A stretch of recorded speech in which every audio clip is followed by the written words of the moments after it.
This court is now in session. You may be seated. May I proceed, Your Honor? Yes, please. Your Honor, before the court today, we have a matter of Commonwealth versus Lindsay Clancy. She is represented by Attorney Kevin Reddington. The Commonwealth is represented by Assistant District Attorney Jennifer Sprague and Assistant District Attorney Shannon Buckingham. All right. Well, good morning, everyone. Good morning, counsel. Morning. Good morning, Ms. Clancy. Good morning, Your Honor. All right. So, are we ready for the jury? We are. All right. So, what we'll do is can I see counsel just very briefly, just in regards to today's schedule?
All right. Jury's in. What's the next exhibit? What's the next exhibit? 292. LBBB.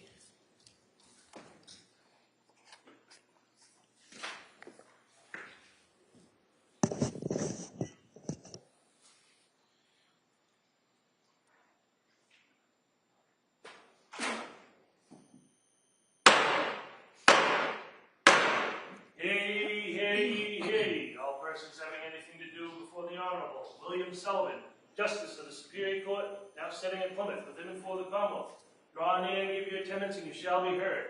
Law and save the Commonwealth of Massachusetts. This court is now in session. Please be seated.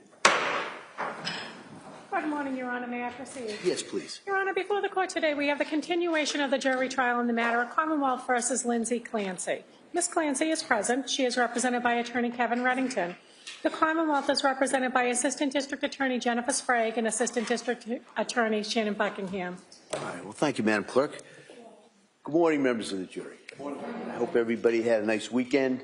And so what we're going to do, as we have done so many times before, I'm going to ask you those questions, and then we're kind of going to go over what today's schedule is, and then we'll get right back to the trial. So the first question: has any member of the jury read, seen, heard, or overheard anything from any source about any aspect of this case that would affect your ability to be a fair and impartial juror?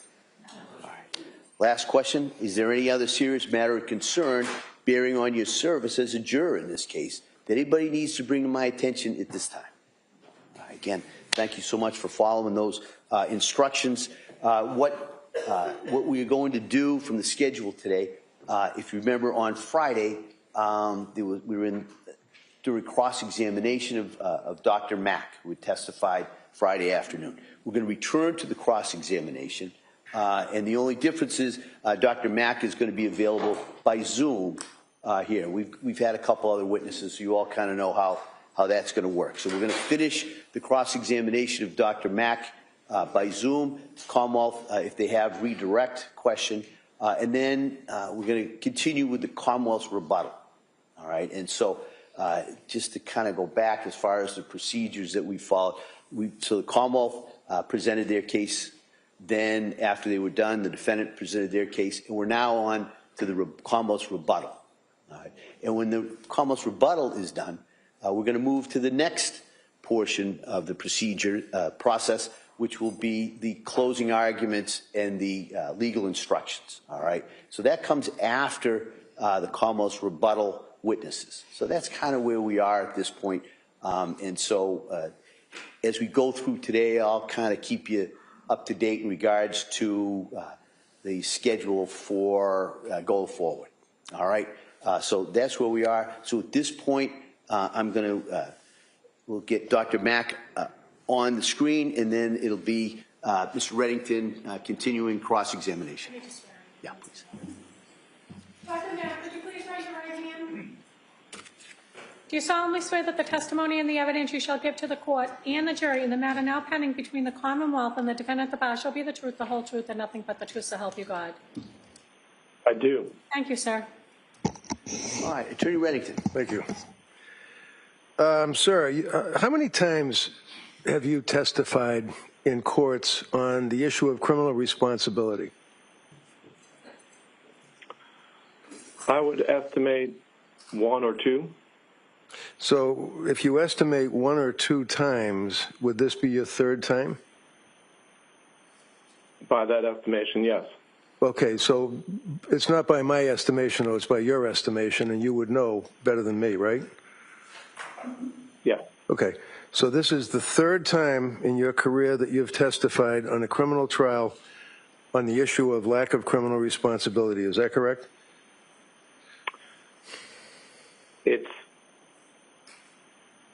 I know there are other times that I've created opinions.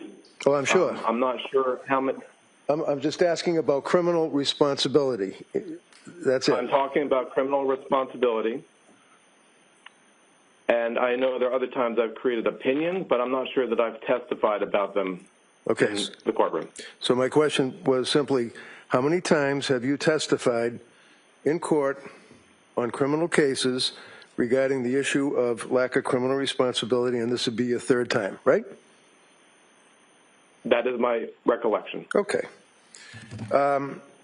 And you have testified in court on behalf of various governmental agencies on other matters in addition to criminal responsibility, correct?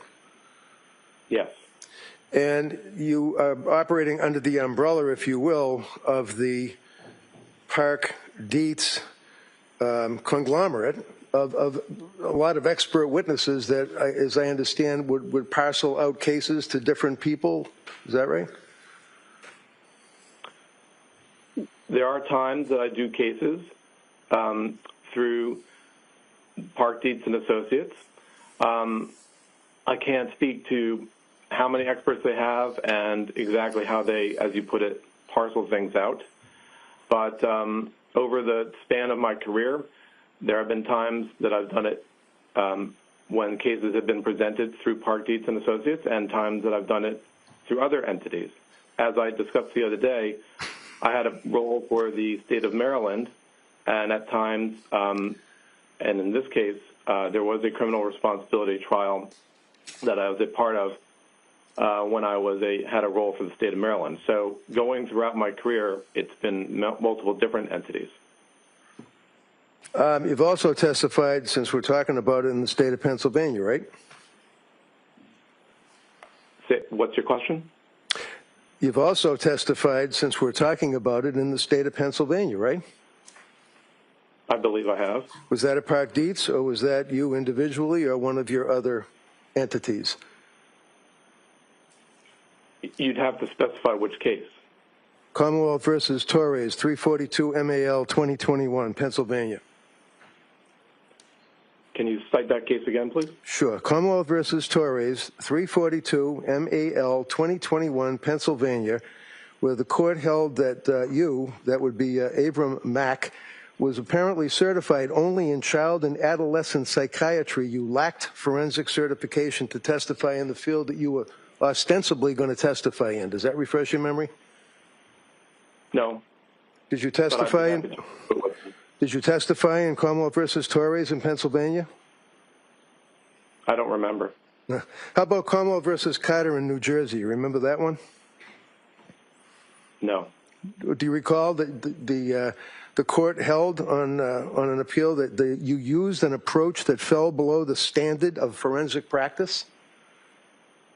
No. How about Feder LeBron versus the Secretary of DCF, 710 Fed 3rd, 1202 in Florida? You remember that case, I'm sure, right? I do. And in Feder, there was a gentleman, Mr. Feder LeBron, who was a Navy veteran, who was a single father and had a child. And he was a member or a person that was able to get benefits from what's called TANF, T-A-N-F, Temporary Aid to Needy Families. You remember that? I do. And the state of Florida decided that because needy families consisted of either minorities or drug users or people that would not be reliable to work in the confines of working underneath the TANF. So they wanted to have blood testing and drug testing of all the people that were temporary aid to needy families, right? That's your conception of what was happening with that. Well, it's my conception from reading the case, sir. Do you agree, sir, that TANF is an acronym for temporary aid to needy families?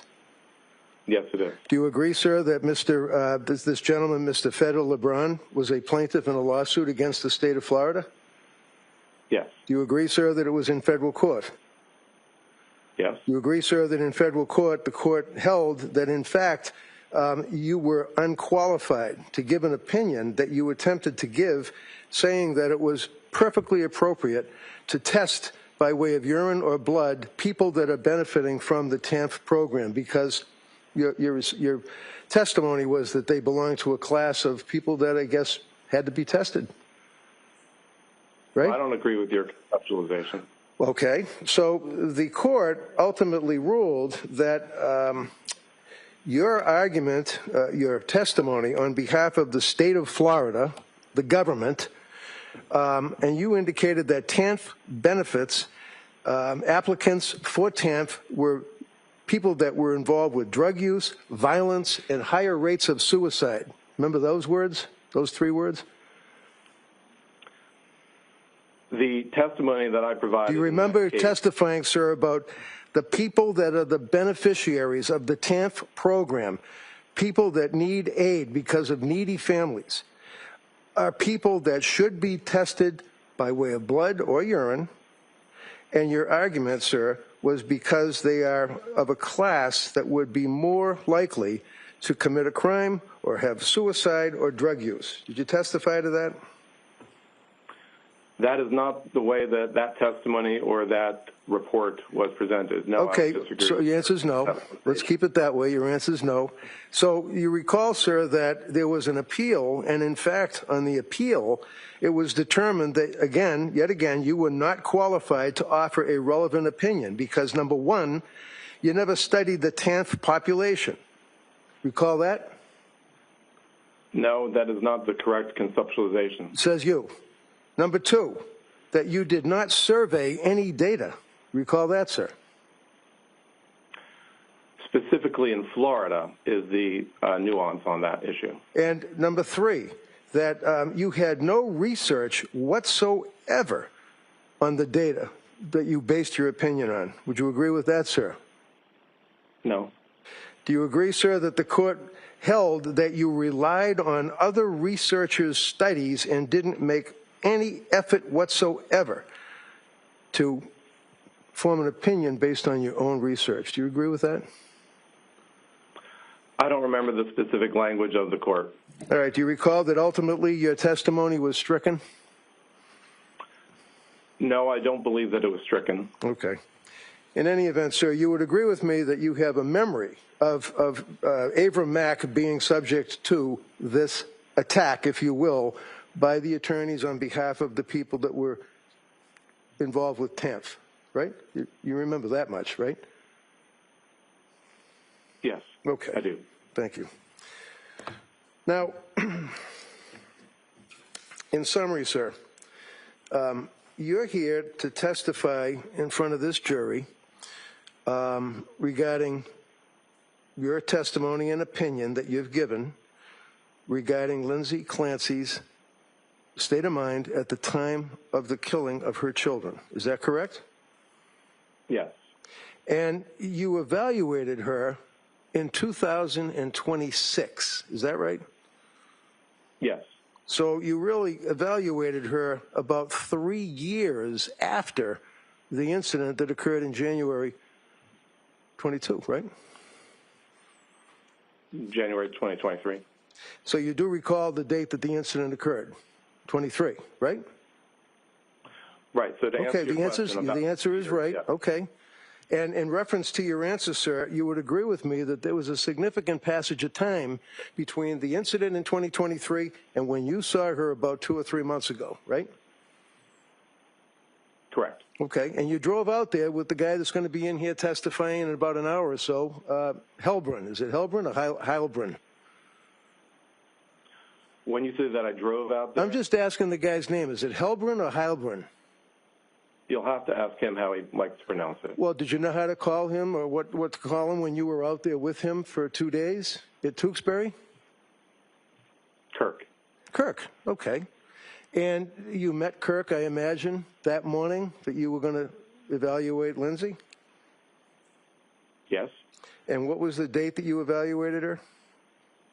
Was it February date? I think the first date was April 10th. Okay. The second date was April 12th, and those were the 2 days that I was there. Right, because Kirk had to give her psychological testing on the middle day, right? Correct. Okay, so did you stay in a hotel or a van, or where'd you stay? You're asking me where I stayed? Yeah, I don't want to meet up. I just want to know where you stayed. I stayed in Massachusetts. Where? I believe in Wellesley. Where? Was it like Holiday Inn? Was it a Ritz-Carlton? Where? A private home. A private home, okay. Kirk didn't stay there, did he?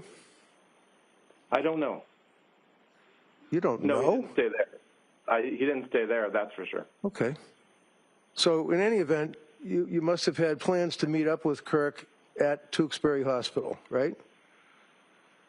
I did meet Dr. Heilbrun at Tewksbury Hospital, yes. Okay, I'm calling him Kirk because that's what you told me is that you refer to him as. But it's Dr. Hoffman, how do you pronounce it? I believe it's Heilbrun, but you'll have to ask him how he prefers it. Okay, I will. And then did you meet him in the parking lot of Tewksbury? Yes, I think that's right. And Or in the lobby. Sorry, what'd you say? Or in the lobby. Okay. So when you went there on that date in April, the first day, you already had your information that you were able to form your opinion based upon. Is that right? At the time that I initiated the examination, I had reviewed records related to Ms. Clancy, but creation of the ultimate opinion. No. I'm asking about the records, sir. Real simple. The records that you reviewed. You had already reviewed them before you went to Tewksbury Hospital. Is that fair? Yes. Okay. And the records would be, obviously, cell phone extraction records, yes? I don't know exactly when I reviewed those cell phone records. How about defense expert forensic psychiatric evaluations? Dr. Philip Resnick, Dr. Margaret Spinelli, you reviewed the reports that were already prepared by my experts. Is that correct? And also Dr. Zeisel. Zeisel, yeah, thank you. Okay, because I had sent them to you, isn't that right? You had sent them, I believe, to Dr. Heilbrun. To Dr. who? I'm sorry. I think Dr. Kirk Heilbrun. And I think he was able to give them to me. Okay, fine. So you also were able to review Division or Department of Children and Family Records dated February 3rd of 2023, correct? Correct. And those would be records that pertained, obviously, after the death of the children, but it was just an interview of Patrick, the father, and Lindsay's husband, right? That's what those were. That was a substantial component of that, but that was the DCF evaluation that occurred, and they, I believe, interviewed him when he was at Boston Children's Hospital. Okay, all I'm asking is that the DCF, in other words, there's no DCF records that shows that Lindsay was abusive to her children, right? I don't think that that was necessarily the conclusion of that report. Well, it wasn't a conclusion of any report. There were no other reports other than February 3rd, correct? Yes, that's okay. right. And that would be interviewing Pat, the father and the husband, right? As I said, I think effectively okay. that is the or component of that report. Okay, that's a component of the report. The answer is yes. You also had medical records from Astor Mental Health Records, right? Yes. That would be Jennifer Tufts? Yes. Jennifer McAllister, right? I'm not sure if that's the name of another doctor in that practice, but substantially Astor Mental Health included the work of Dr. Tufts. Dr. Tufts. And how about nurse practitioner Gelada? Did you review her records as well? The records of hers that came from the organization that she worked in, yes. What organization was that, do you know? I'm not exactly recalling the title of it, but I believe it's South Shore Mental Health, but I'm not exactly sure of the exact title. Boston Children's Hospital, Brigham and Women's Hospital, and McLean Hospital records. You reviewed them, correct? Yes. Spalding Rehab, right? Yep.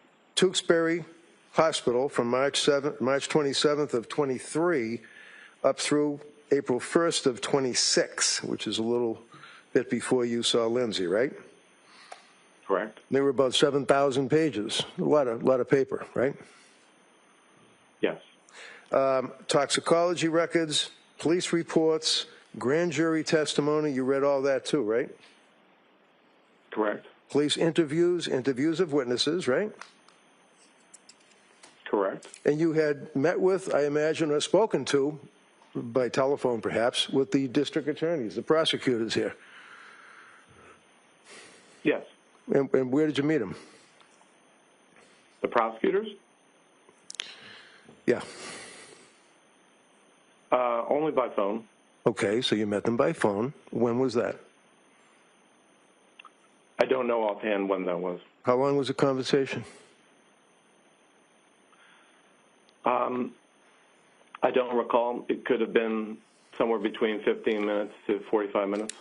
And basically they told you that they wanted you to evaluate a defendant who had been indicted for triple homicide of her own children by the name of Lindsay Clancy. You knew that from speaking with them, right?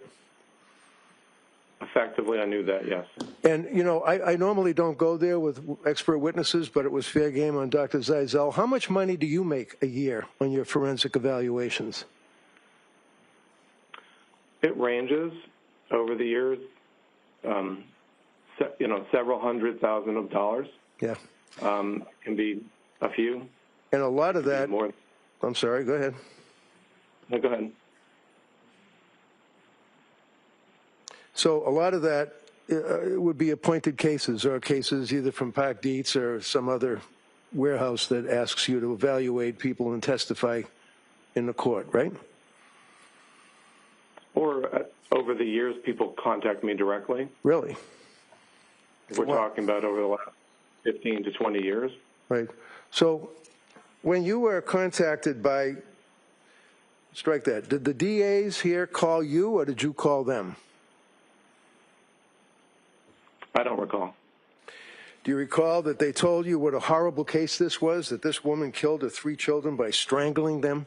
Did they tell you that? Sustained. Next question. Well, did you know what the factual allegations were of the case? Yes or no? Well, all the factual allegations, yes, I believe they were conveyed to me during a phone call. Yeah. Okay. And when you were engaged or retained through Park Dietz and Associates to work for the Plymouth County District Attorney's Office, I mean, that's fair to say. You were working for them, right? Effectively, I was retained by the District Attorney's Office, yes. All right. And let's talk about confirmatory bias. You know what that is? Well, you were asking me the other day about the cognitive bias think tank, and we talked about how, as a part of my work in patient safety. No. This is Doctor. I would like to be able Hold on, Doctor, please.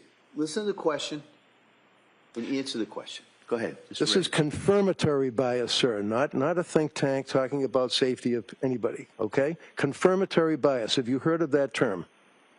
I have. And what does it mean?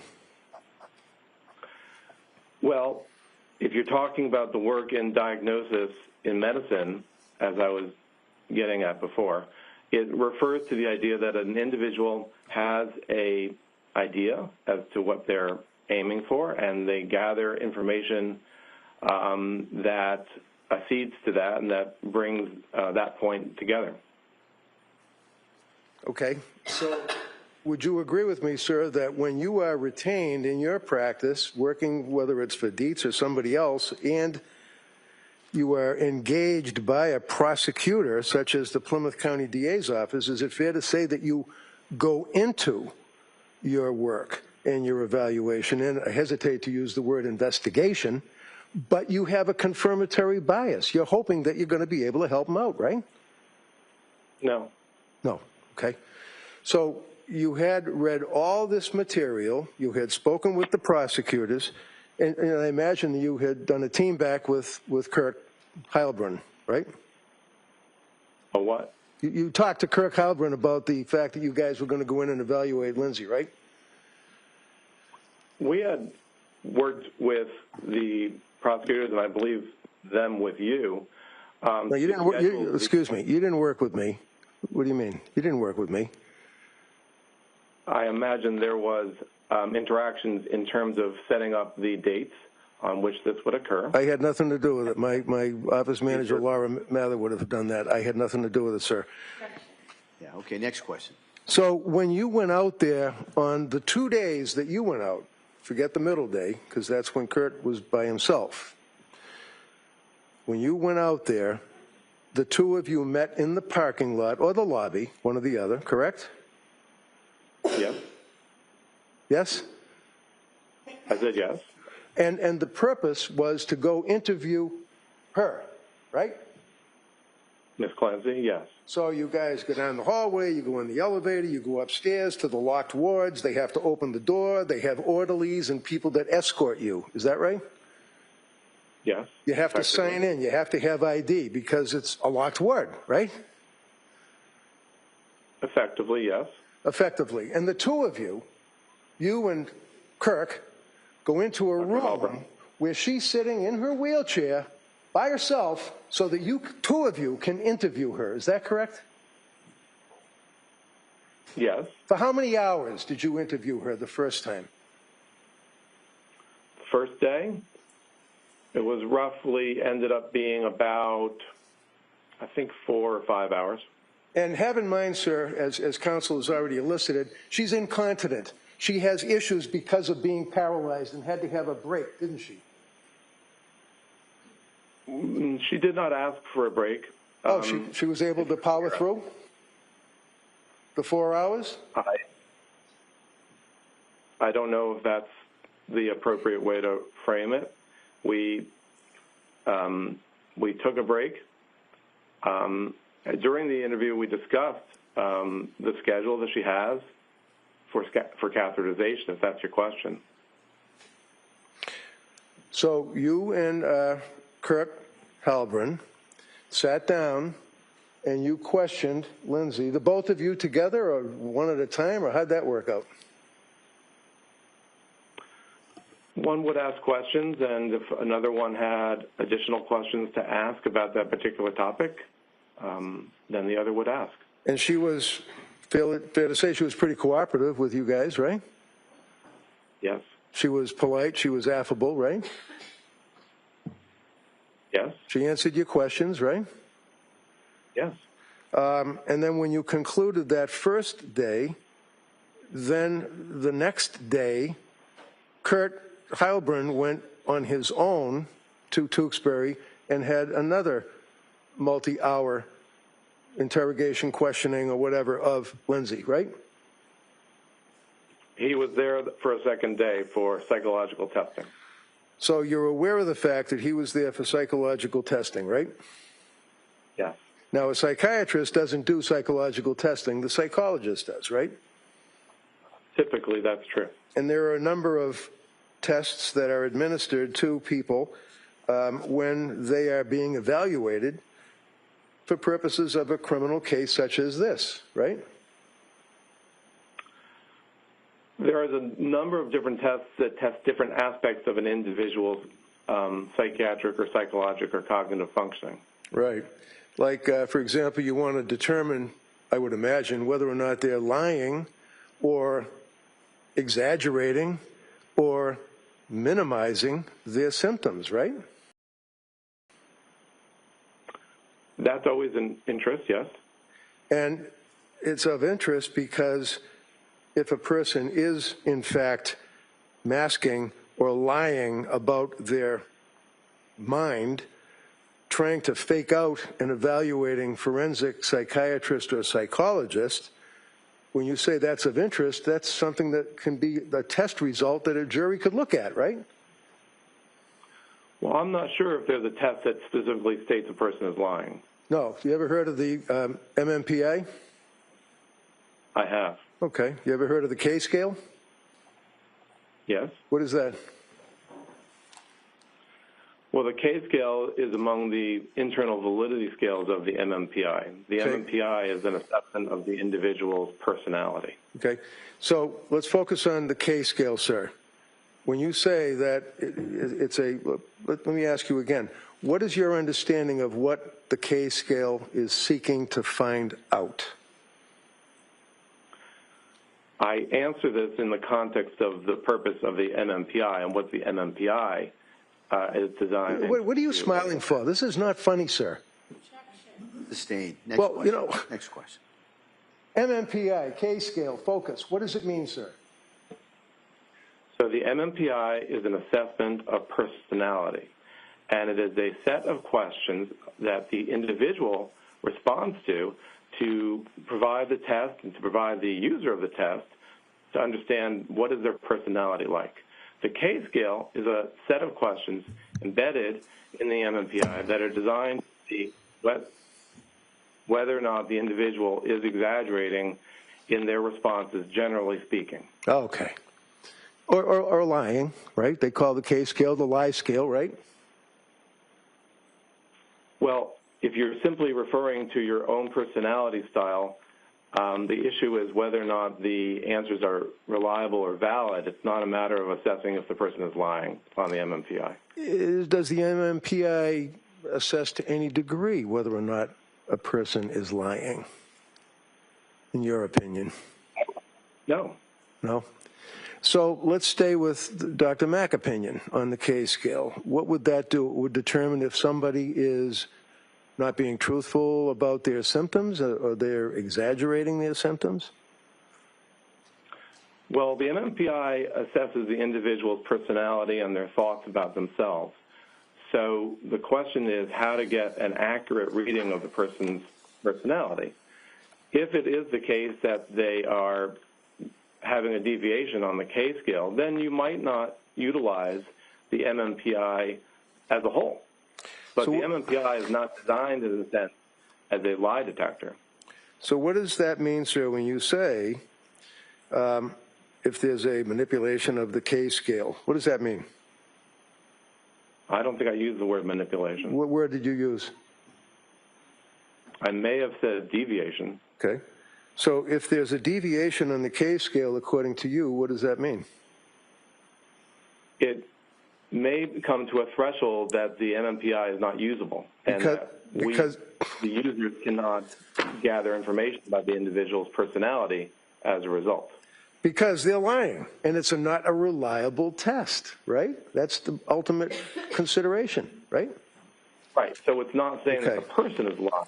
It's saying that the test is not reliable. Because the person who's the subject of the test is not being, let's say, forthright. Is that fair? I don't know that it's always necessarily a conscious act. An individual, it simply reflects the tendency the individual has when answering the questions that are on that subpart of the test. Okay, so if somebody has been indicted by the Plymouth County District Attorney's Office for triple murder, and you are working for the DA, evaluating whether or not they are suffering from a mental disease or defect, would you agree with me, sir, that there may be a tendency for somebody to exaggerate their symptoms to try to paint a positive picture of themselves? Overrule. Not necessarily. Well, how about a little bit necessarily? I don't know that there's a relationship. Okay. So you are aware, regardless, that when Lindsay took the test for Dr. Kirk Heilbrunn, that there was no indication whatsoever of any malingering, exaggeration, or anything along those lines in that test. Would you agree with that? If you're talking about the MMPI, correct. That's what we've been talking about.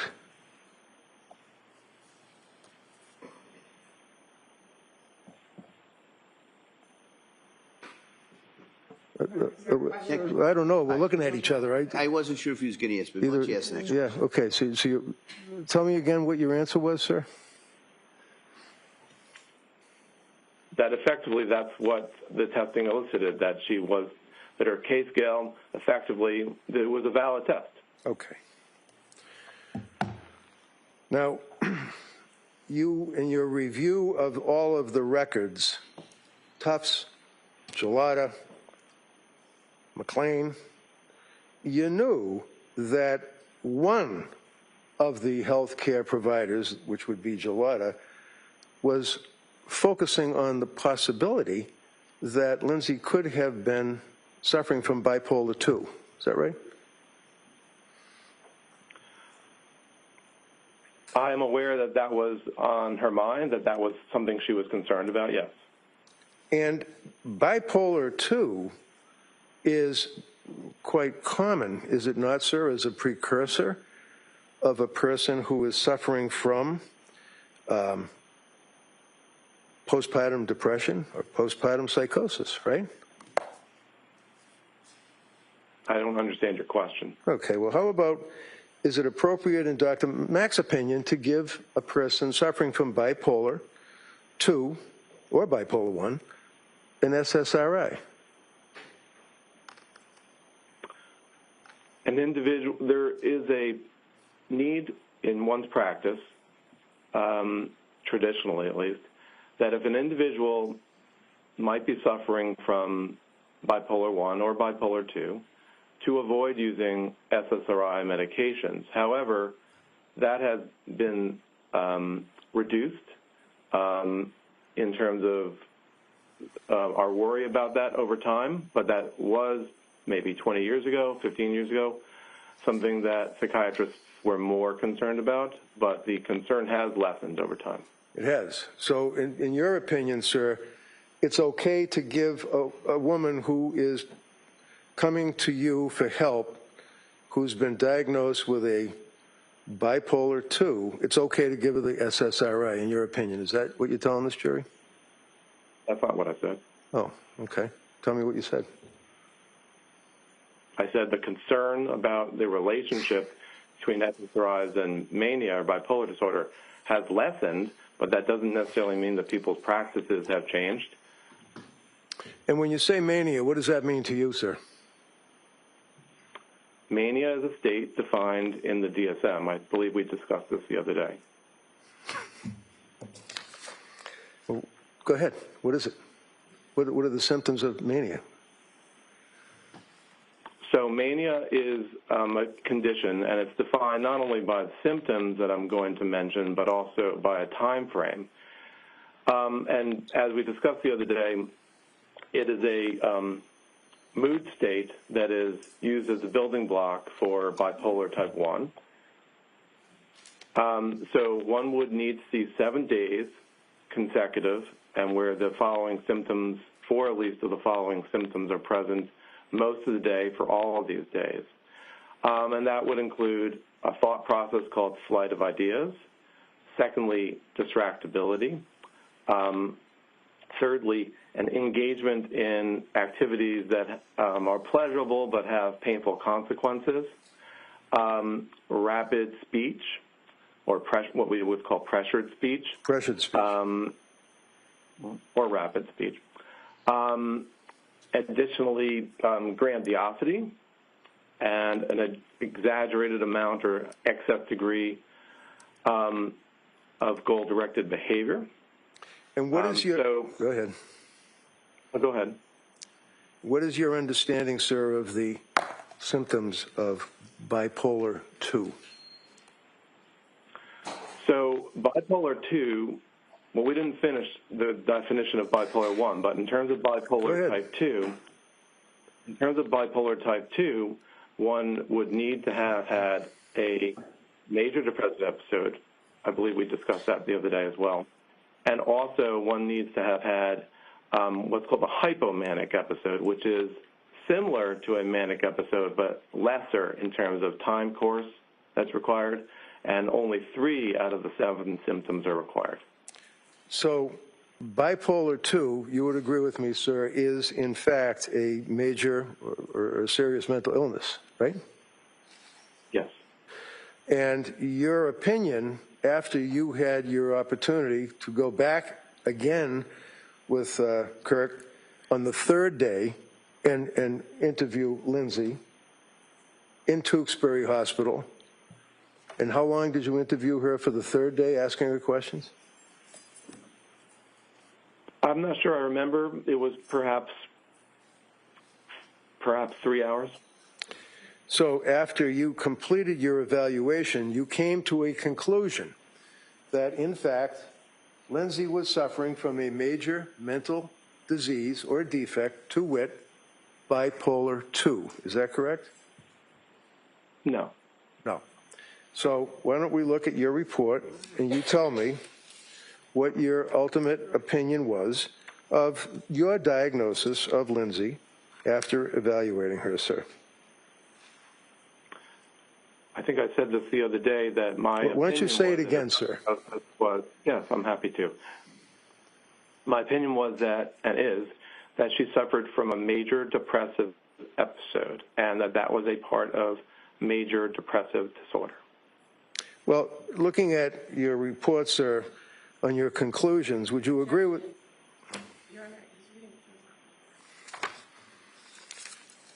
So do you have your report? He's reading from the wrong report. Do you have your report, sir? Can I see it sidebar just for a second? It's not the wrong report.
So, sir, you would agree that your opinion on page 35 is that at the time of the incident, that Lindsay Clancy was suffering from a mental disease, and then you have the opinion, however, she retained substantial capacity to appreciate the wrongfulness or criminality of her conduct. Is that correct? Did I read that right? And the mental disease from which she suffered, in your opinion, was a mood disorder, major depressive episode. Is that right? Yes. And you further opined that she may have also had an anxiety disorder that preceded or continued to be present while the major depressive episode proceeded through January 24th. Is that right? Yes. Okay. Now, you're aware that she has been at Tewksbury under a particular diagnosis of a mental disease or defect, right? Yes. What is that? I believe it's adjustment disorder. Adjustment disorder. Is it not your understanding, sir, that she's suffering, according to diagnosis, bipolar disorder? I think well, you'd have to show me where you're referring to. So, did you have a chance to review Dr. Helbrin's report? I did. And do you know what Dr. Helbrin's opinion was of a diagnosis? In terms of diagnosis. Yes. What was it? I think he made a diagnosis of bipolar type 2. So you have nurse practitioner Gelada, who, as a treating practitioner, indicates that the diagnosis possibly is bipolar disorder, correct? I don't know that she used those terms, but I know that she was concerned about the possibility. And you know, because you've obviously read and incorporated into your report Dr. Resnick's opinion, correct? Correct. And what is Dr. Resnick's opinion, sir, to your understanding? In terms of the diagnosis? Yeah. Bipolar type 2. Okay. How about Dr. Zeisel? You also had access to and incorporated into his report, your report, his diagnosis. What was that? No, offhand, I don't remember what his diagnosis was. How about Meg Spinelli? Did you have a chance to review her report and incorporate that into your report? I reviewed her report. Do you know what her diagnosis was, sir? I believe it was bipolar type 1. Right.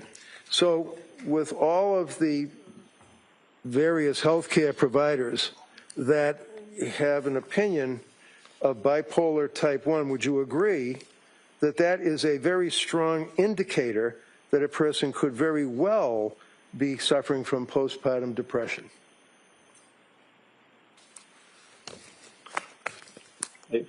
I'm confused by your question because that last piece is not necessarily inconsistent with the diagnosis of major depressive episode.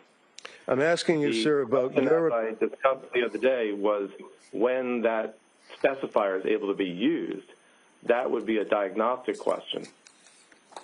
So with the understanding that nurse practitioner Gelada is bipolar, or looking at bipolar, that Zeisel report, you don't know or recall what it is, but you incorporated it into your report. Dr. Resnick is bipolar 2.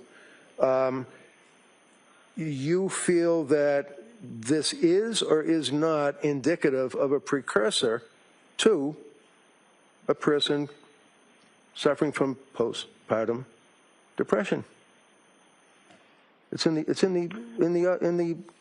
books, in the articles, right? Your use of terms, to me, seems apples and oranges. The question of postpartum depression would be, does the person have a mood disorder, and is it in the time frame following birth? I can't hear you. I'm sorry. So, I can't, can you say that again, please? we're talking about categories that are not aligned with each other. No, I'm asking you what your answer was, okay? What's your answer? You'd have to restate the question. Okay. You recall Friday, sir, that you were talking about onset of postpartum depression symptoms occurring within a particular time frame. Do you recall that, sir? The diagnosis would be my question is simple. Do you episode. recall saying what the time frame was Friday? I'm trying to answer your question. What is the time frame? The time frame designated for the diagnostic specifier called with postpartum onset is 4 weeks. Okay. And that's your opinion, right? Well, I believe that's what the DSM says. Okay. It's a 4-week So period let's talk about the 4-week period. The 4-week period in which that specifier may be added. Okay. You recall saying The that diagnostic rule. you recall saying that a person can be postpartum and it has to be within 4 weeks. Do you recall saying that Friday? What I would have intended to say. No. What did you say say to the? Come on. What did you say to the jury last Friday? Doctor, please listen to the question and just answer the question as asked, okay? And then if the Commonwealth has any redirect, they can follow up with their questions. Go ahead. Thank you. Do you recall saying that a person has to be postpartum within 4 weeks, according to the DSM? Recall saying that? To meet that specifier, yes. Right. Well, do you understand, sir, that every woman that has a baby for the rest of their life is postpartum? Because postpartum, quite frankly, means having a baby, right? Sure. So, but that wouldn't be the specifier of with postpartum onset. Yeah, but you can't. Postpartum is not a disease, doctor. Postpartum. Right. It's an appellation that is defined in terms of 4 weeks. Okay. According to you, right? You understand that World Health Organization is different, right? If you're talking about the ICD, what is that time frame, sir? I'm not sure what it is. I think you said it was 12 weeks. How about the proposal to amend the DSM-5 text revision, or TR? What's the proposal for that? Well, there's a proposal specifically around the proposed diagnosis called postpartum psychosis, and for that, it's a 6-week period. So you've got 4 weeks, you got 6 weeks, you got 12 weeks. Would you agree, sir, that postpartum depression, postpartum psychosis can occur up to a year or even a year or longer? I don't know, but I am telling you what the DSM says in terms of how to diagnose it and how to code it. Okay. You would agree, sir, that she is at Tewksbury with a diagnosis of bipolar, right? That may be among her diagnoses. Okay. And she's on medication, right? Yes. And she hasn't had, over the past 3.5 years, any problems with sleep, anxiety, depression, symptomology of the same while she's been medicated at Tewksbury, right? She has not demonstrated any signs of mania. And she hasn't demonstrated any signs of anxiety either, has she, while she's been on the medication, the right medication, right? I note that she's complaining of anxiety. I'm not sure she's demonstrating signs of anxiety. Other than the fact that she's paralyzed and has to be in a wheelchair, she's not exhibiting the inability to bathe, the inability to emote, to have feelings, to talk to people. She's able to communicate with people, right? Yes. Okay.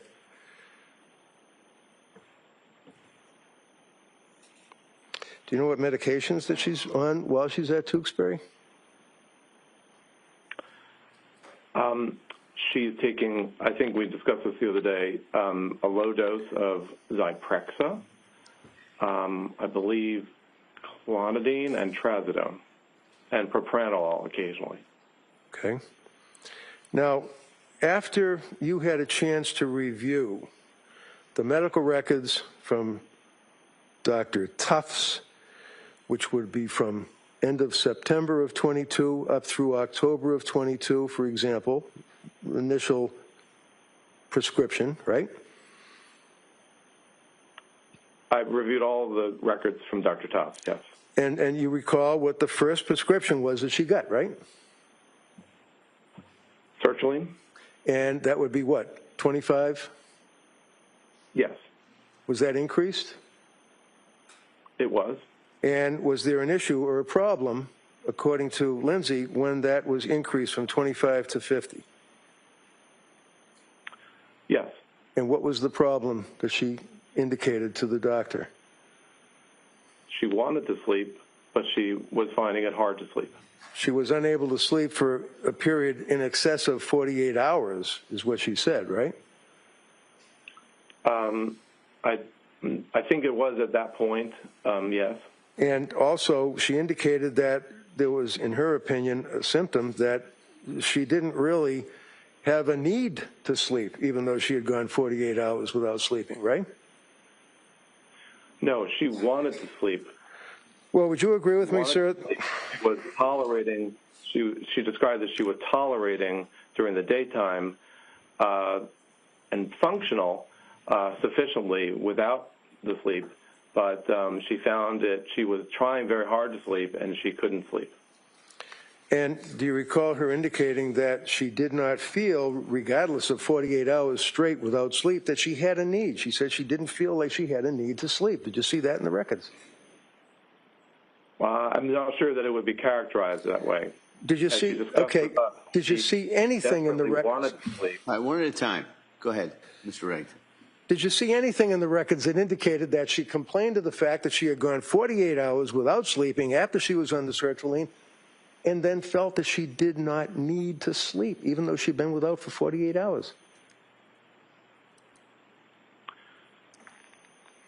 I don't exactly recall what was written by Dr. Tufts, but she described to me that in that period... Doctor, I'm asking you about the medical records, not what you think she told you 3 years later.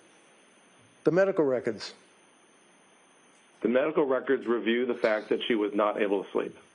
And would you agree with me that one of the symptoms, sir, that you would be concerned about as a psychiatrist is when a woman who is postpartum, after having a baby, is complaining of a number of symptoms, one of which is that she went a long period of time unable to sleep, but didn't feel that she had the need to sleep?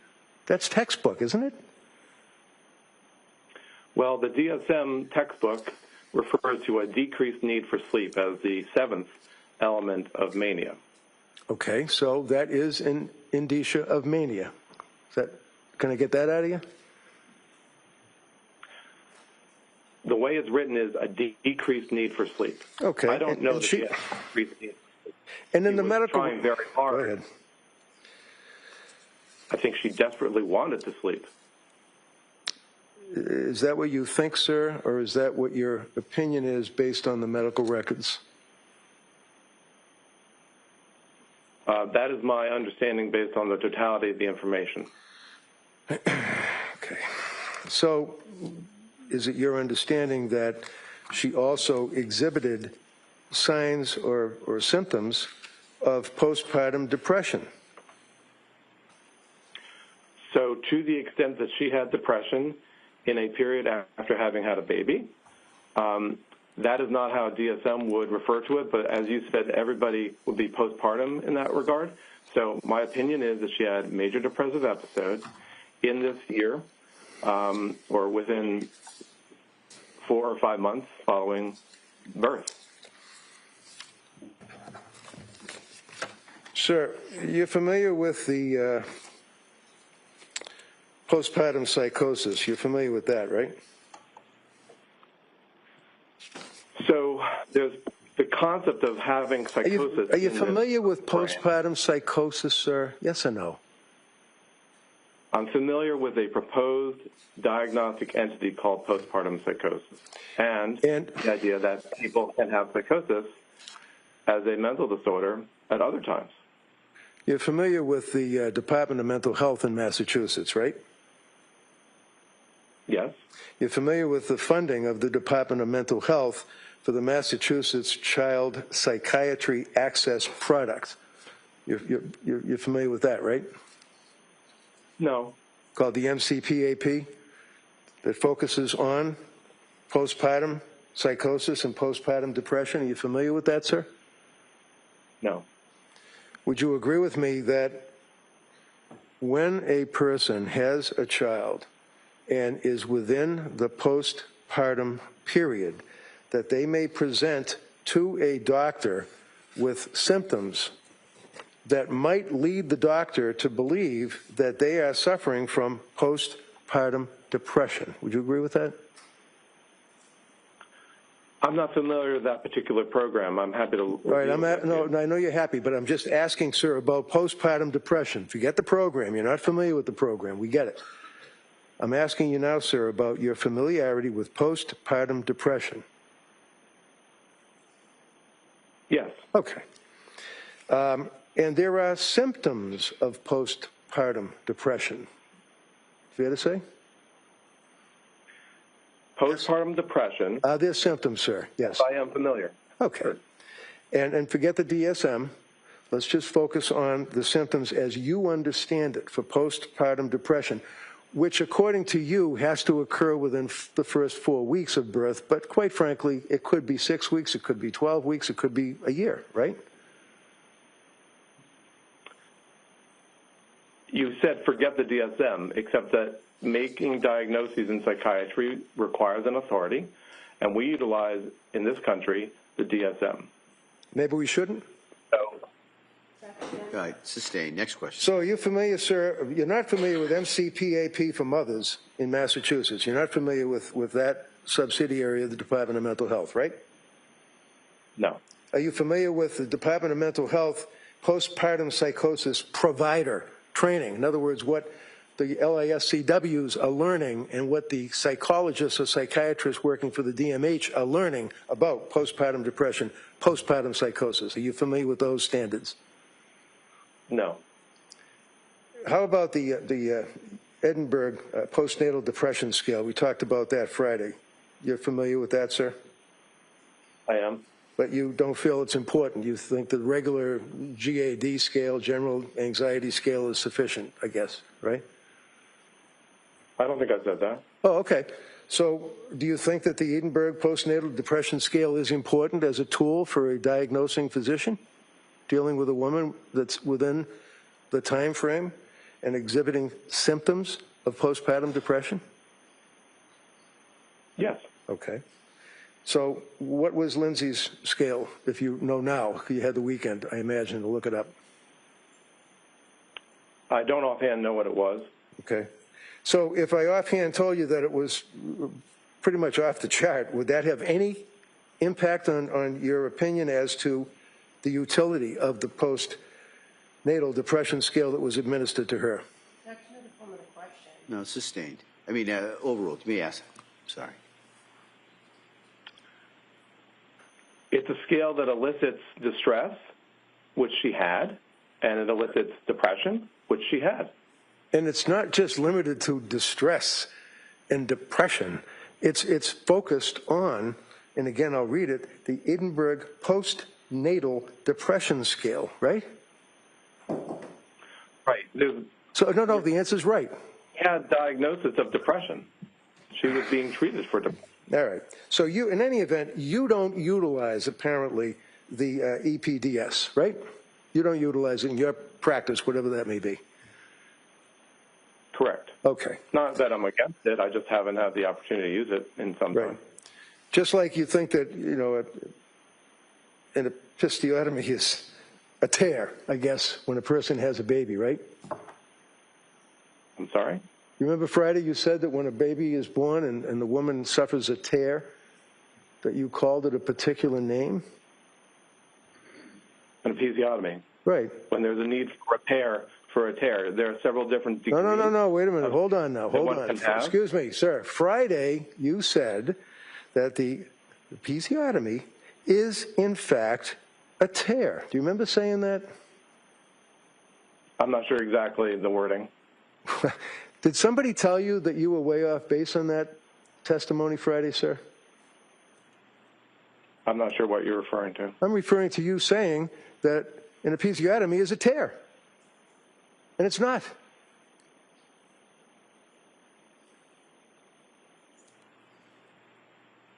And, Your Honor, is there a question before the witness? I already asked the question. I'm looking at him staring back at me. All right. Why don't you The last, just hold on? Well, you can rephrase that. Do you remember saying Friday that episiotomy is a tear? Do you remember saying that to this jury, sir?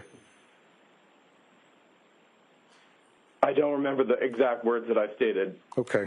Did anybody after a tear. Did anybody over the weekend tell you that in fact you were wrong and that it is a surgical procedure and that a natural tear has nothing to do with that procedure other than repairing? Anybody talk to you about that at all over the weekend? No. Okay. No.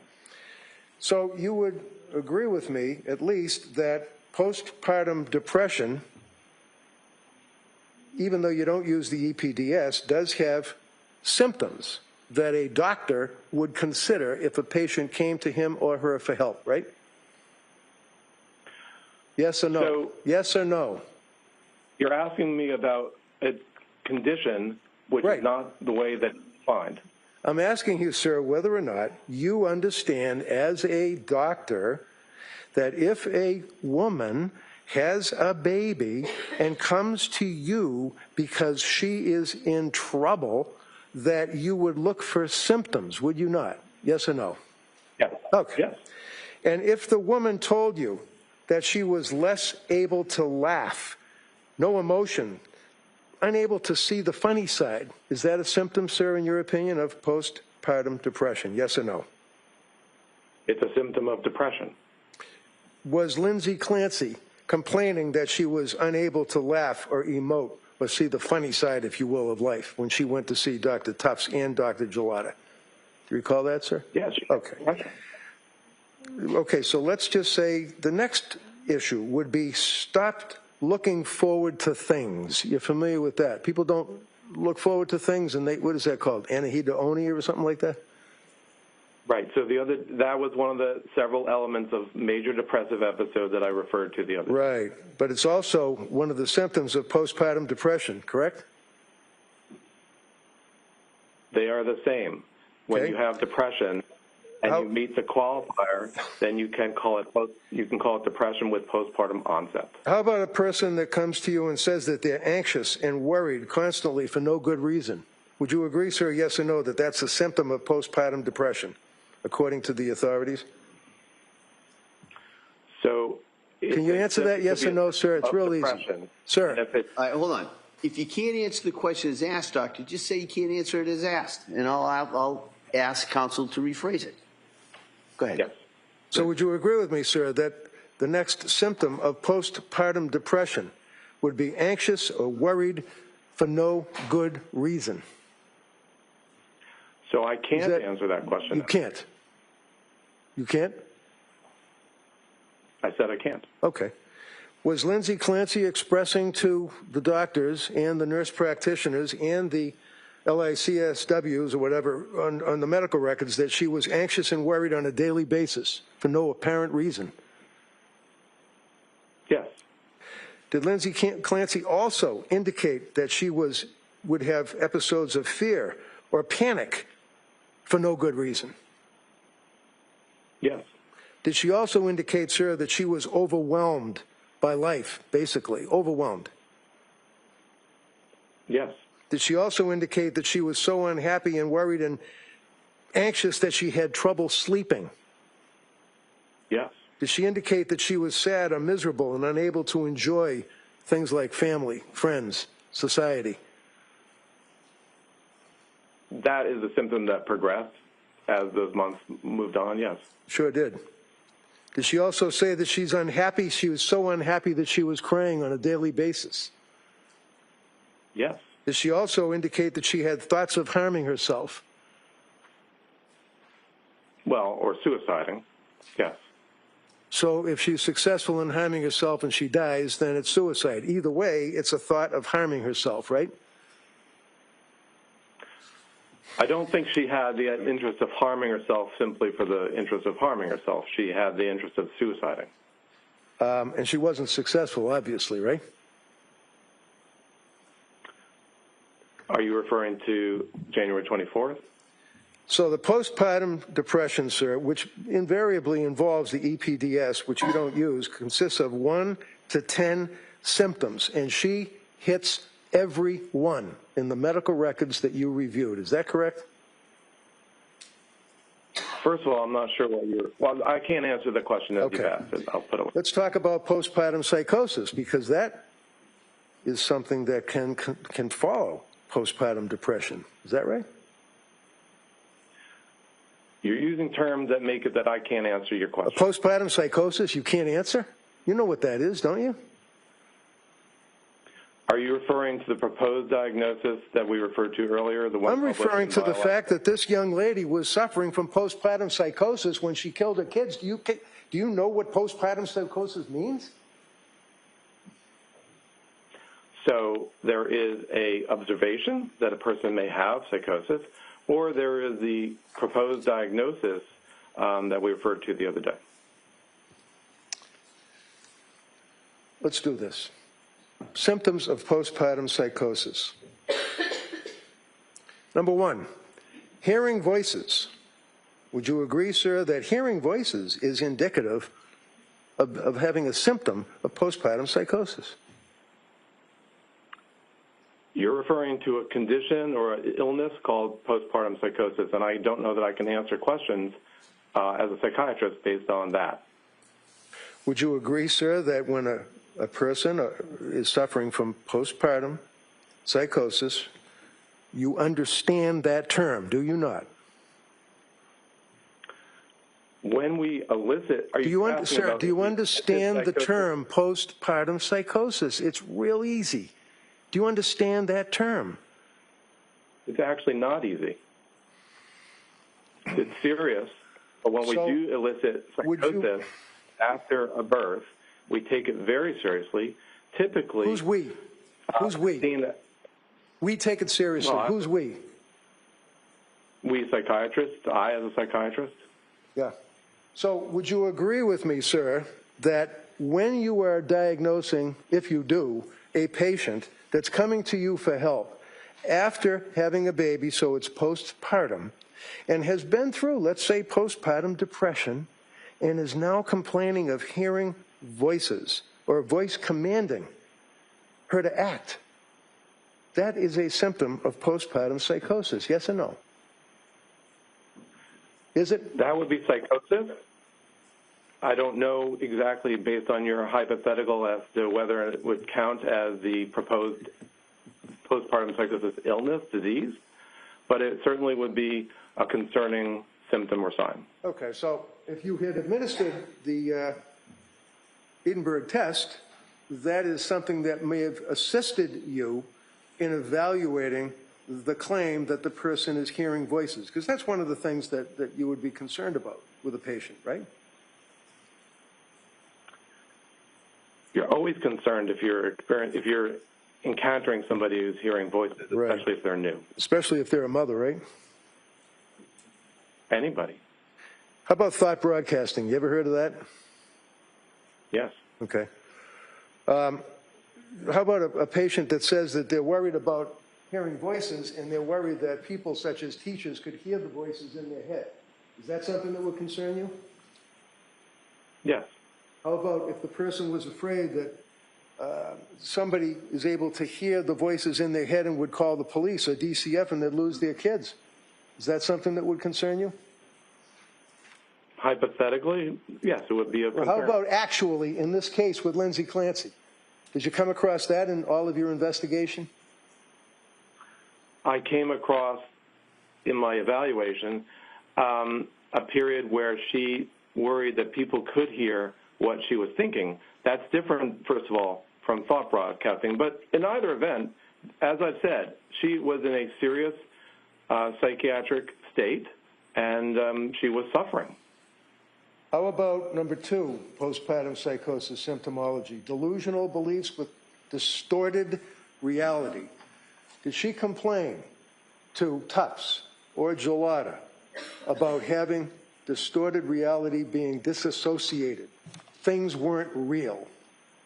Do you recall coming across that?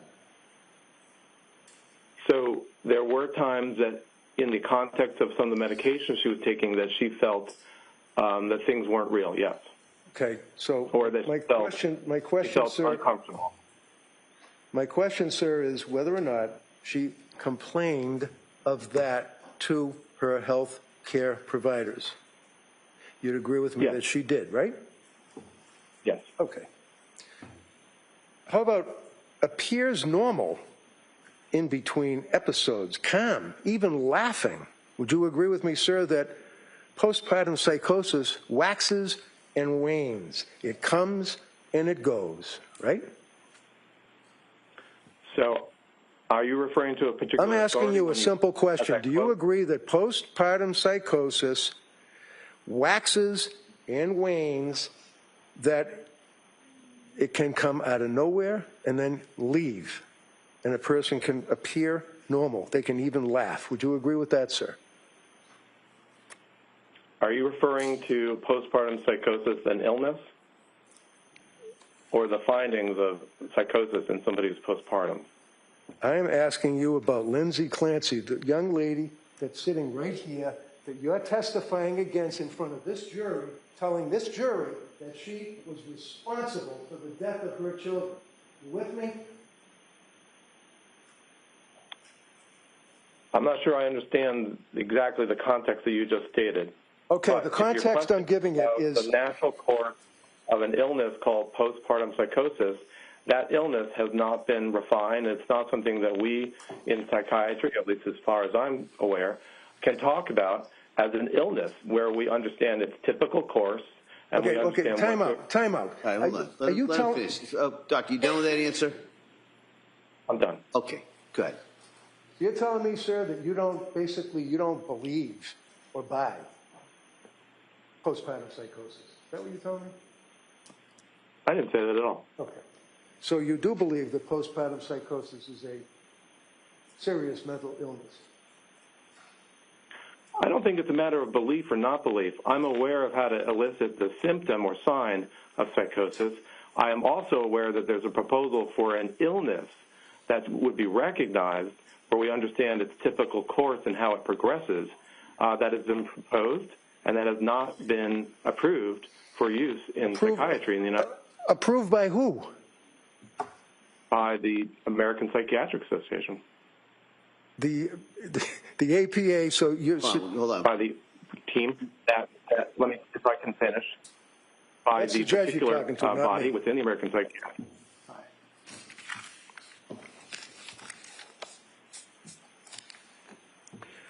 Do you agree that postpartum psychosis is a legitimate disease or defect?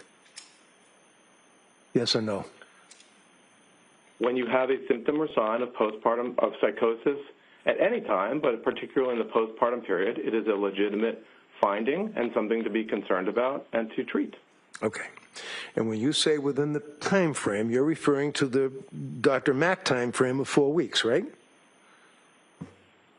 No, I think, as I said, any time that a person has psychosis. Okay, so the issue about 4 weeks has to do with how we would diagnose it or what wording we would use to diagnose it, but that doesn't have to do with the reality of the individual. Okay, so any time that there is a psychosis, and if it's postpartum, you would agree that you can put the two words together and it's postpartum psychosis, right?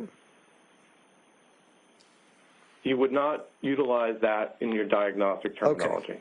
Well, you would agree, sir, would that, and you would be concerned about it. According to the DSM, you would not utilize that. I'm sorry. Doc, if you could repeat that answer. We had some problems following it. Go ahead. So the presence of psychosis is always of concern, especially if it's new onset. To the extent that we are talking about the proper terminology of labeling something, whether it is postpartum onset or not, the DSM provides guidance as to the time frame. That is different than my saying that it is a not serious condition. So, symptom number one, complaint, according to the Mass General Hospital, major research project, along with the Department of Mental Health, dealing with postpartum psychosis, would indicate that hearing voices, a voice commanding her to act, is a symptom of postpartum psychosis. Do you agree with that? Yes or no? Just give me a yes or no. I can't answer that. Okay, the answer is no. The answer is no. All right. He just doesn't agree with it. Next question. Answered these questions several times now. Really? Overruled. We're going to let him ask that question if you want to ask that again. So let's move on, sir, so we don't fight over number one. How about number two? Delusional beliefs, distorted reality. Would you agree that that's a symptom of postpartum psychosis, sir? Yes or no? You said number one, number two. I don't know what authority you're referring to. Do you agree, sir, that a symptom of postpartum psychosis, in addition to the hearing of the voices, would be delusional beliefs and a distorted reality?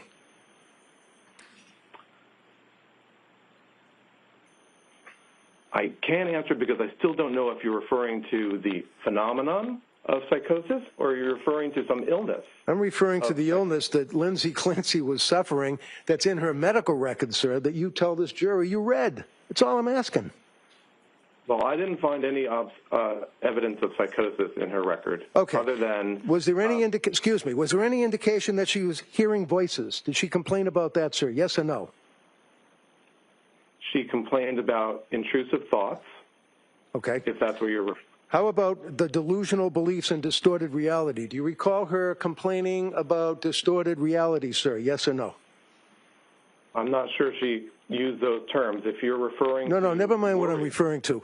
Your answer is no, right? No, she did not display psychotic features. I didn't ask about psychotic features. I'm asking you about delusional beliefs and distorted reality, doctor. That is a type of psychosis. Okay. So I didn't see any evidence of any psychotic features throughout the medical records. So it's your understanding from reviewing her medical records that Lindsay never indicated that she was not participating in reality, that she was in a disassociated state, that she was out of touch with reality. You're telling this jury you never saw that? I did see that evidence, that component that she discussed with her physician. Great. I don't see that as a sign, strictly speaking, of psychosis. It may have been in some cases, but I don't see any signs of psychosis or delusions. Like in this postpartum psychosis, sir, you'd agree that delusional beliefs, distorted reality is a symptom, yes or no? Not waxing and waning with your answer, yes or no? Are you referring to an authority there? Doctor, you agree. Doctor, hold on. Here's the way this works, all right? You don't really ask a lot of questions. You answer the questions, all right? If I told you before, if you can't answer a question the way it's framed, just let me know, and I'll tell counsel to frame it in a different way, all right? So that's the rules. That's how it works here. So go ahead, Mr. Reddington. Thank you. Would you agree, sir, that a symptom of postpartum psychosis with a woman who is coming to a physician for treatment indicates that they appear to have normal periods between episodes of disassociation where they're calm, they're even laughing, and they can drive cars, they can talk to people, they can use telephones, all of that, right? It would be, that description may be of other things, but it's not necessarily of psychosis. How about severe sleep deprivation, sir? Do you agree that severe sleep deprivation is a symptom when you're considering the whole of the patient complaining of various symptoms? Severe sleep deprivation is a symptom of postpartum psychosis, saying that they're not herself. I want to be myself. I want to go back to being myself. I can't be myself. Is that a complaint that is a symptom of postpartum psychosis, sir? It might be, if the person has psychosis. Okay, the answer is it might be. Did Lindsay Clancy indicate that she wanted to go back to being herself? Yes. Now, did she also, was there any evidence, sir, of thoughts of harming her children? There were periods when she had impulses or intrusive thoughts about harming her children. And when you say intrusive, if I come to you and if a person comes to you and postpartum psychosis is on your radar and says that they're having intrusive thoughts about harming their children, would you not ask them what that means? In other words, is it a voice in their head? Is it their thought process? What is it? Do you ask that question? Of course. Did anybody ask that question when she was complaining about having intrusive thoughts about suicide, for example? Did anybody ask her what that meant? Voices in the head or thoughts? I believe that the clinicians at McLean, at Mass General, Dr. Gelada, Dr. Tufts all asked about or all made inquiries to understand the nature of her suicidal ideation. Do you believe that based on your review of the medical records and based on your review of the numerous cocktail of drugs that were prescribed to her that she received good medical care from Gelada and Tufts? No, ruled. I don't have an opinion on that.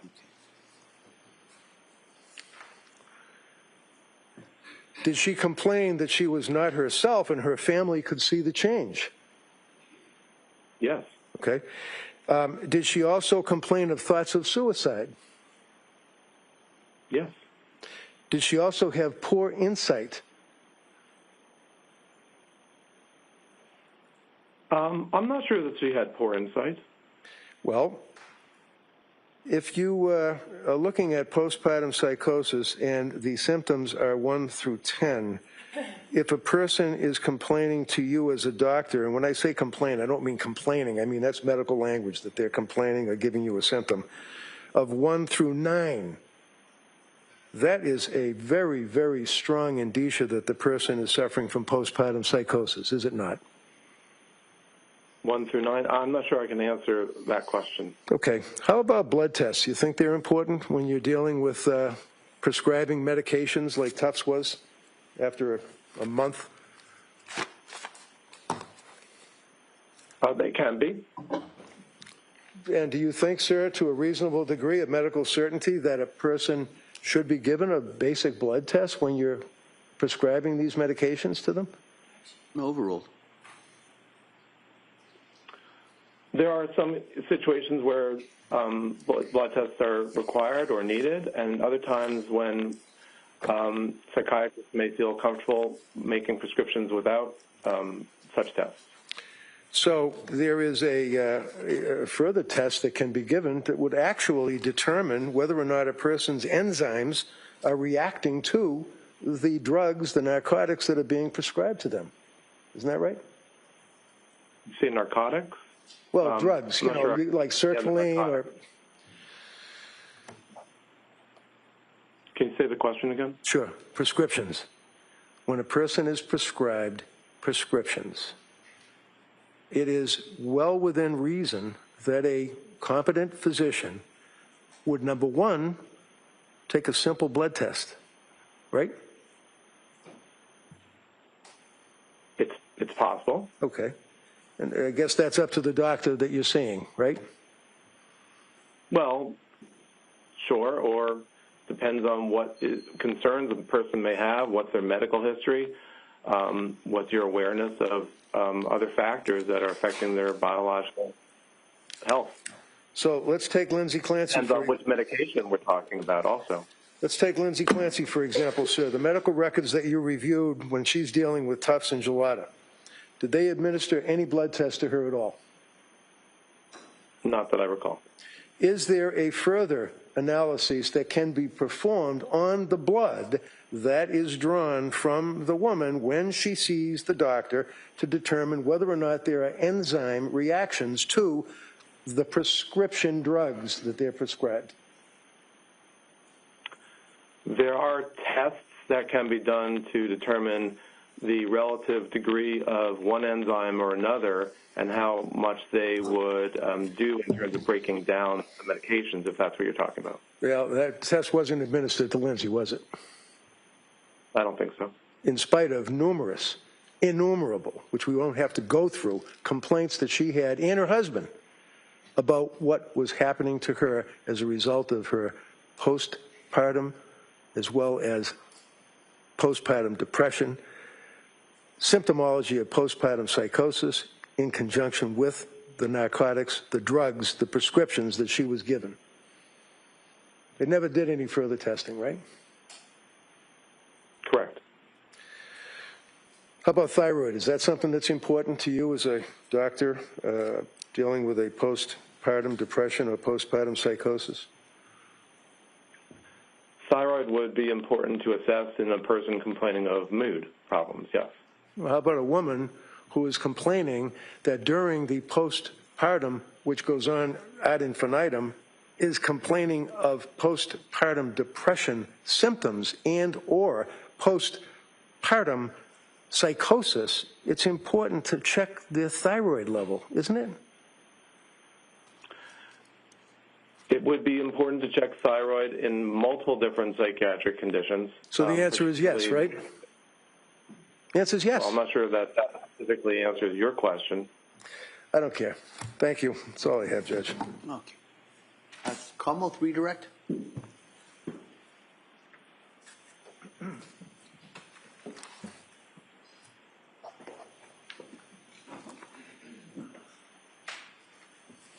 Good morning, Dr. Mack. Now, defense counsel kept referring to your investigation in this case. Do you see your role as an investigator when you're retained to do these evaluations? No. And in fact, you are evaluating for a specific question, correct? That's correct. And in your evaluation in this case, you were asked to focus on the mental condition of Lindsay Clancy at the time of January 24, 2023, right? So, excuse me, he's able to answer yes or no, but this is direct, so I'm objecting to the leading. I'm going to allow just to kind of focus to the area, and then we'll go from there. Go ahead, counsel. Thank you. You can answer that question. Yes. Now, were you provided the information that you reviewed? Yes. And were you aware where that came from, whether it was the court or the district attorney's office or from defense? I'm not necessarily aware of the origin of any of the documents that I reviewed, only that I did review them and I did possess them. And as far as the timing of when you were retained in this case, I believe your testimony on Friday was that your memory was early 2025 you were retained. Is that right? Yes, I would say that the initial discussion about it was at the end of 2024. I am not exactly sure when the Commonwealth or the District Attorney's Office exactly made the retention happen, but I understand it to be early 2025. And you were provided a significant amount of information after you were retained, correct? Yes. And that information continued to come to you up until the point that you were going to meet with the defendant in April of 2026. Is that fair to say? That's correct. And were you able to set up that interview with her on your own?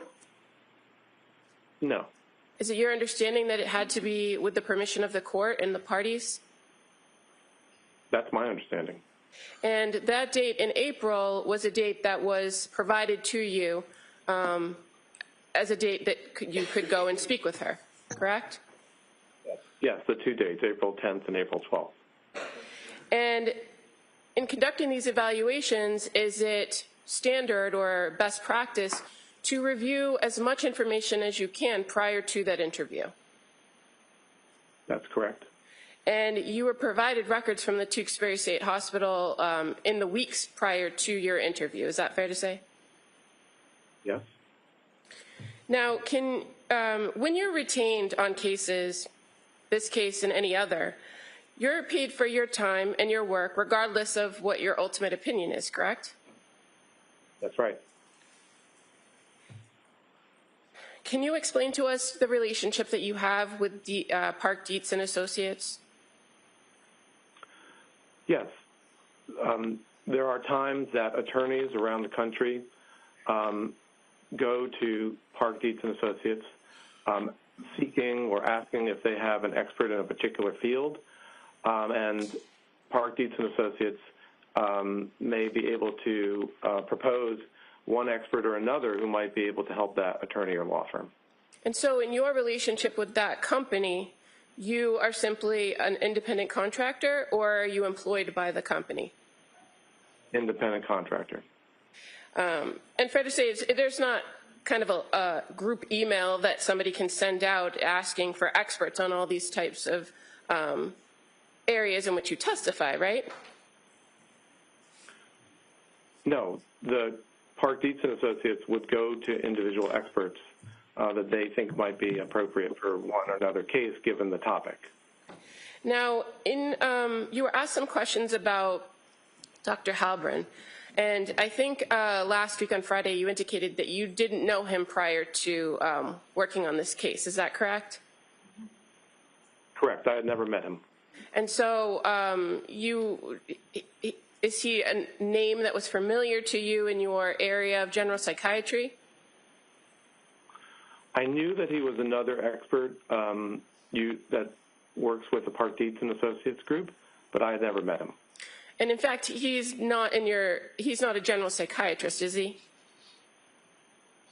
I believe he's a psychologist. Okay. And so your focus is different than his focus, correct? To some degree, yes. Now, how did it come about that you and Dr. Halbrin ended up going to Tewksbury at the same time? Well, my memory is that to the extent that he also had been retained, that there was a need to that there was only going to be one opportunity for an examination by the prosecution. And so rather than create two different sets of interviews for Ms. Clancy, it was better to overlap them and have them happen concurrently.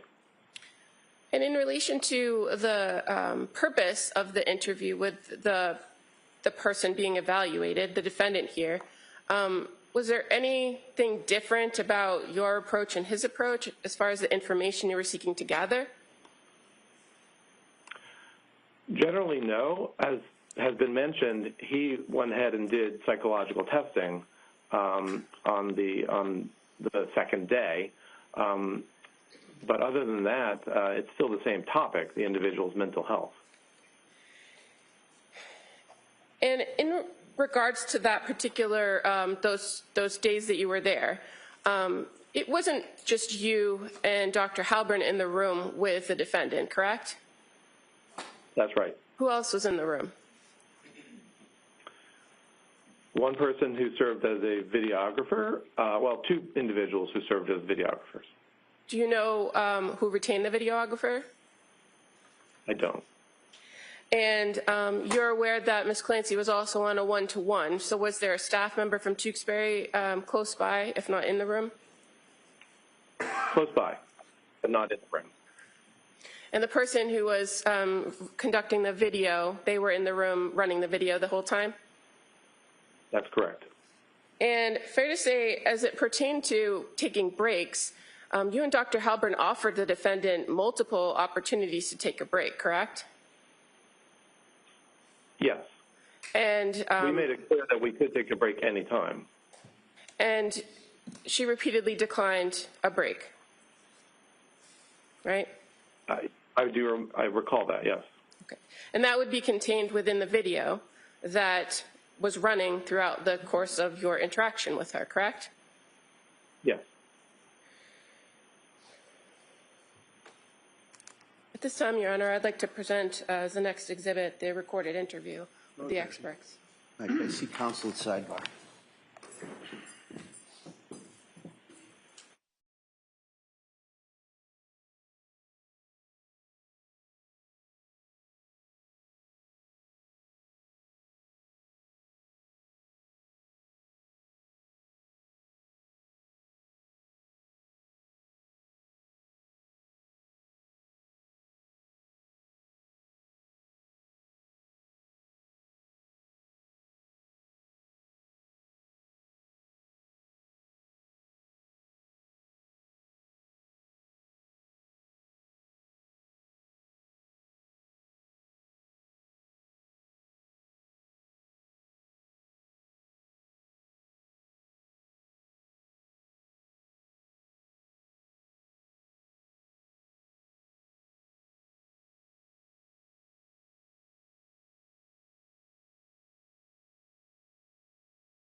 That'll be exhibit, yes.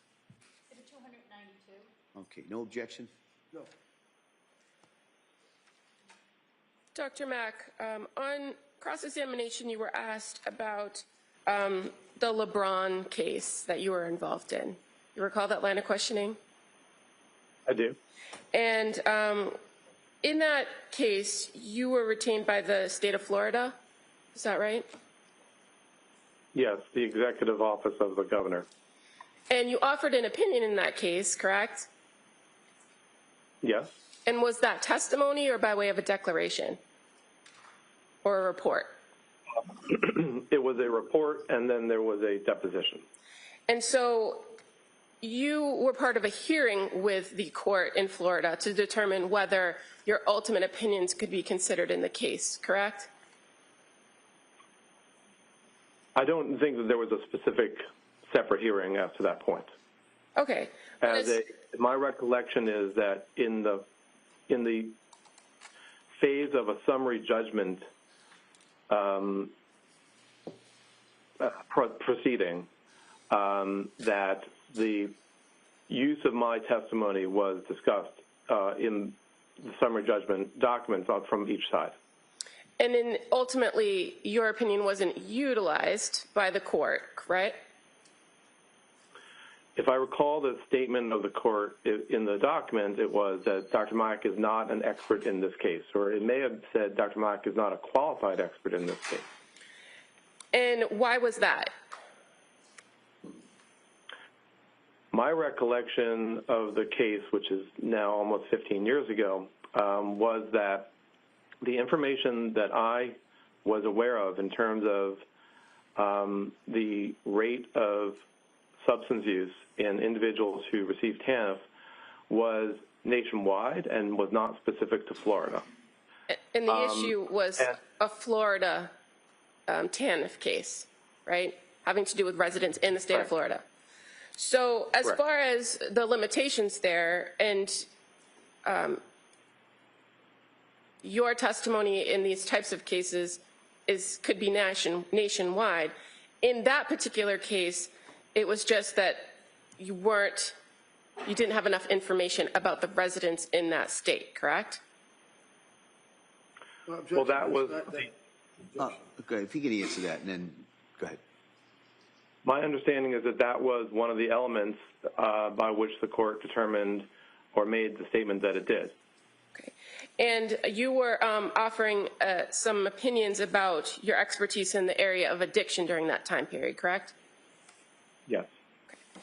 Had nothing to do with criminal responsibility. Correct. Now, you talked a lot with defense counsel about the DSM, so I don't want to go too far into it, but on Friday, you directed Attorney Reddington to a particular part of the bipolar and related disorder chapter having to do with specifiers. Do you remember that? Yes. And you directed him to page 173, which referred to the specifier with peripartum onset. Can you just explain to us first what is a specifier when we're talking about the DSM?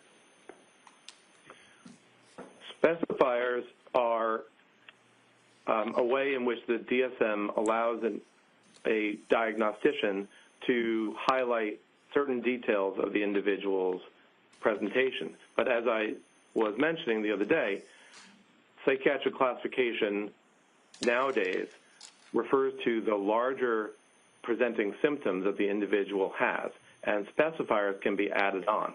So a person can have a severe mood disorder, and then one can add on the specifier of with postpartum onset or atypical features or other specifiers that have been defined. And so when you were referring to page 173 where it starts the long paragraph about with peripartum onset, is that the portion of the specifier categories for bipolar-related disorders where we're talking about postpartum periods? Yes, there is a defined way in which a person can add as a diagnosis whether or not there was onset in that particular time frame. And that's where we find the 4-week timeline, correct? Correct. And it also talks about different mood episodes, including manic and depressive episodes in that section, right? That's right. And that section also talks about the fact that it could present, mood episodes could present with psychotic symptoms and without psychotic symptoms, or psychotic features, I should say. Is that right? Right. Bipolar disorder is a disorder of mood. Abnormal mood is what the diagnostician observes and is aware of. And if there is a way to determine that it's a major depressive episode or a manic episode or a hypomanic episode, that will help to determine if this severe mood condition is bipolar or major depressive disorder. And so in that regard, the same specifier is also part of the major depressive category, correct? As right. a specifier. As I said, the specifiers provide detail, but they are not the, so to speak, the major element of the diagnosis. The major element of the diagnoses in DSM are the observable major symptoms and signs. Well, I'm asking about just what's contained within those specifiers, because you and counsel went back and forth quite a bit on Friday about what's in there and what's not in the DSM when it comes to the peripartum onset. But as far as in both the specifier for bipolar and depressive disorder, there are a number of those features that you were discussing that is in the DSM as a specifier. Right. Okay. Yeah. And those are presentation with psychotic features, the frequency of occurrence or reoccurrence of the peripartum onset for these disorders, right? That's in there. Yes, the description has that, yes. As well as the risk of postpartum episodes being greater when people have history of depressive disorders or bipolar disorder. That's within that specifier for each of those two chapters, is it not? Yes, that portion of the specifier is a description of what's been observed over time. It's not necessarily the criteria, but it's the observations that have been so commonly observed that they were able to write that in the manual. So this concept of a peripartum onset, or we've been using it as postpartum interchangeably, it's within the DSM-5, right? Yes, the DSM-5 provides a manner by which to make a diagnosis that provides this specification or highlights this detail of the individual's illness. And as far as your conclusions, again, when you're asked to do an evaluation, do you rely on other people's conclusions about diagnosis when making your own diagnosis? It's important to understand what others have observed and what they're concerned about. And then as a physician, one will make one's own diagnosis. And so in this case, you came to the conclusion that the defendant presented with a major depressive episode, right? Correct. And you relied on diagnostic criteria in the major depressive disorder category. Is that fair to say? Yes, that was the diagnostic criteria that I used to support that diagnosis. And counsel went through with you today a number of different, I think he called them symptoms of postpartum depression. But as far as major depressive disorder, what are the 9 general symptoms that you see, or you can find 5 or more of, to find that somebody suffers from a major depressive disorder? So a major depressive episode is defined, and this is parallel to the description I was giving earlier of a manic episode. They're both problems of mood. They're both discrete periods of mood problems. So a major depressive episode would be a 2-week discrete change in a person's mood, and you have to have at least 5 of 9 different symptoms or signs, and it has to be persistent, and it has to be most of the days. So the 9 include starting out with anhedonia, meaning lack of feeling pleasure. Secondly, actually feeling depressed mood. It can be feelings of guilt or worthlessness. And then it also may include problems with thinking about death or suicidality. Furthermore, problems with sleep, eating, what we call energy, psychomotor activity, either psychomotor slowing or agitation. And then all these, you have to have 5 out of these 9 Right. In order to meet the major depressive episode. And I think maybe you might have missed one, diminished ability to think or concentrate. Is that one? Sorry, concentration. Concentration. So a lot of the symptoms that counsel read to you are symptoms that are in the category of a major depressive disorder. Is that correct? yes, this is the method of making the diagnosis of a major depressive episode. So when you were asked on cross-examination about postpartum depression, and you kept answering that you found her to have a depressive disorder, are those the symptoms that you were speaking of when you were saying you found a major depressive disorder? Can I object? No, overruled. But bleeding? Correct. No, overruled. I'll allow it. I have nothing further. Okay. Thank you. Anything further? Just briefly, sir, are you suggesting that my office had any control over when you were able to go visit Lindsay in the hospital? Objection. No, overruled. I don't know if your office was involved, but I imagine, so I don't know. You don't know? Okay. I imagine your office was aware, Thank you. but I don't know Doctor, the control. Doctor, I think you've answered the question. All right. Next. Anything further? Nothing. Thank you, Judge. Anything further, Como? All right. Thank you, Doctor. Thank you very much. Thank you. All right. All right. So, members of the jury, we're going to take the morning break at this point, and we're going to come back and continue with the Commonwealth's rebuttal case. We'll have a witness who'll go on the stand after we get back. All right. So we'll take the break at this time. Thank you. Court, all rise. Jurors, are you close the notebook? Place them on the chairs, please. This way.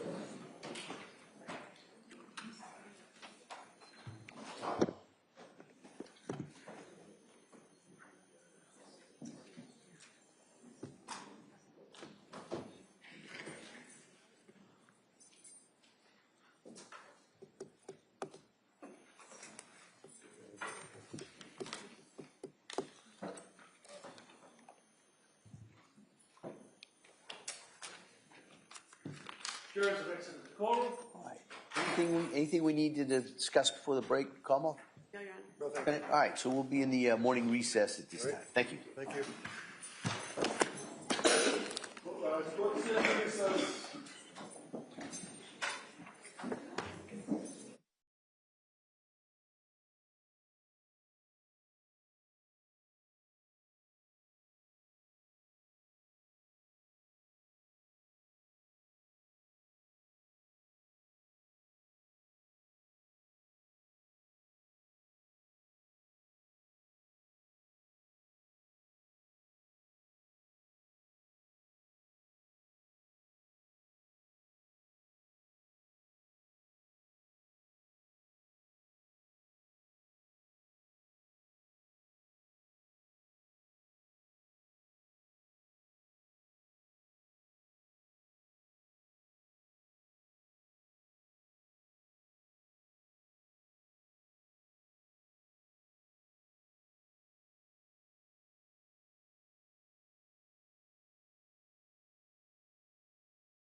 Court is back in session. You may be seated. Your Honor, for the purpose of the record, we return back to the trial of Commonwealth versus Lindsay Clancy. All parties are present, excluding the jury. All right. Attorney Sprague, we ready for the jury? Yes, Your Honor. All right.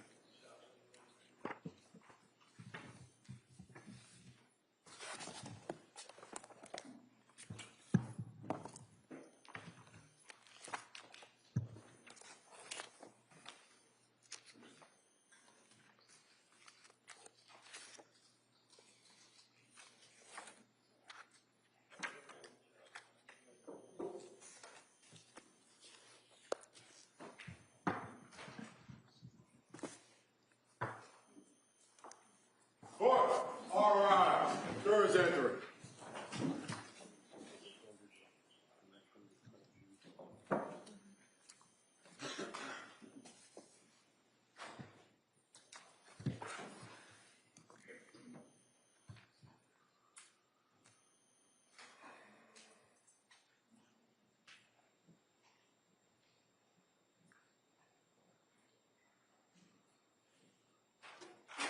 This court's now in session. Please be seated. Your Honor, for the purpose of the record, we return back to the trial of Commonwealth versus Lindsay Clancy. All parties are present, including the defendant and including the 18 jurors. All right. Thank you, Madam Clerk. Attorney Sprague, you call your next witness? Thank you, Your Honor. The Commonwealth calls Dr. Kirk Halbern.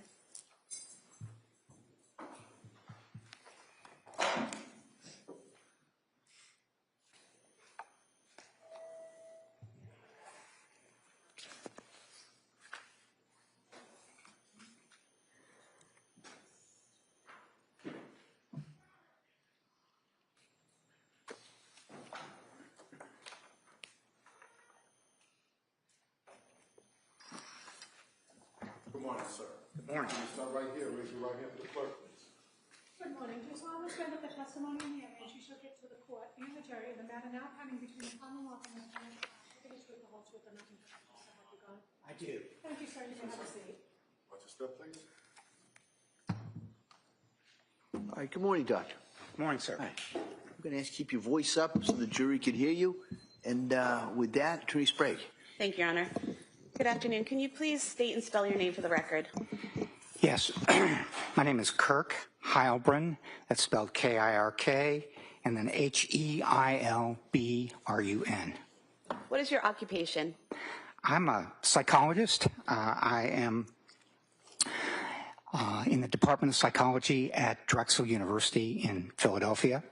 And as part of that, I run 2 clinics.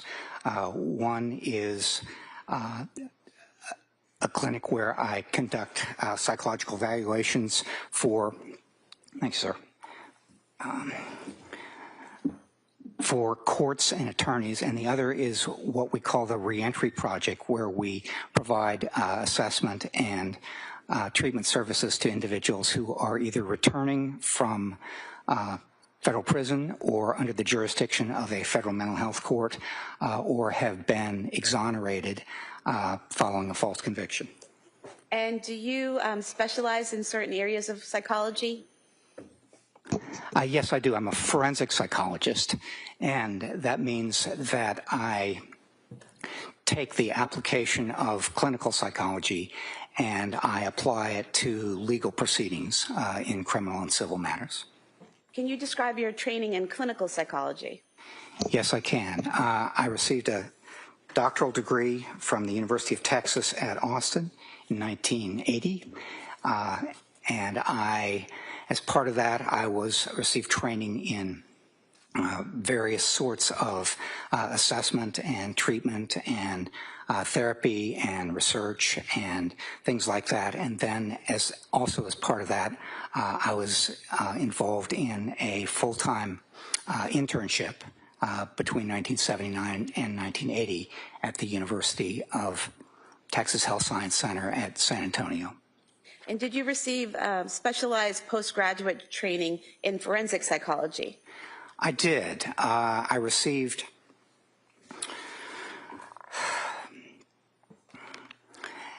from 1981 to 1982, I did a postdoctoral fellowship in the applications of psychology to crime and criminal justice. And what did that involve? That involved full-time exposure to clinical work in correctional and forensic populations, and also a thorough exposure to the clinical and research literature on assessment and interventions with these individuals. And are you licensed to practice psychology? I am licensed in the state of Pennsylvania, and I'm also part of something called PsyPact, which allows people licensed in one state to practice on a temporary basis in another state. And are you board certified in clinical psychology? I'm board certified with the American Board of Professional Psychology, which is the oldest and most rigorous kind of board certification agency organization in the country. And are you board certified in forensic psychology? Yes, I'm also board certified in forensic psychology with the American Board of Professional Psychology. And do you have experience in the treatment of individuals found either incompetent to stand trial or not guilty due to lack of criminal responsibility? I do. Between 1982 and 1991, I was first a staff psychologist, then a chief psychologist at the Florida State Hospital in Chattahoochee, Florida. And then between 1991 and 1994, I served as the clinical director of the forensic unit at Central State Hospital in Petersburg, Virginia. And at that time, I was also serving as an associate professor in the Department of Psychiatry at the Medical College of Virginia in Richmond. And as a part of these positions, I had responsibilities for providing assessment and treatment services myself, and also for supervising such services provided by others. And could you describe your job responsibilities at Drexel University? I could. I teach graduate and undergraduate courses in forensic assessment and law and psychology. And as part of the clinic that I mentioned a moment ago, I conduct forensic evaluations at the request of judges and attorneys, and I supervise individuals who are providing services to the individuals who are either coming back to the community from prison or under the jurisdiction of a federal mental health court, or who are leaving prison having been exonerated following a false conviction.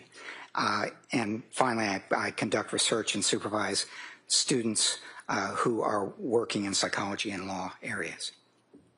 And have you conducted research in the areas of abnormal behavior and criminality? I have. Over the course of my career, I've published about 240 articles, chapters, and books in the areas of aggression and violence, juveniles, mentally disordered adult offenders, forensic assessment, ethics, and malingering and deception. And two of those interests that are particularly applicable to the present case are risk assessment, which helps us understand the influences contributing to violent behavior, and also forensic mental health assessment, where we consider the important principles and steps that are connected with psychological and psychiatric evaluations in legal contexts such as criminal or civil proceedings.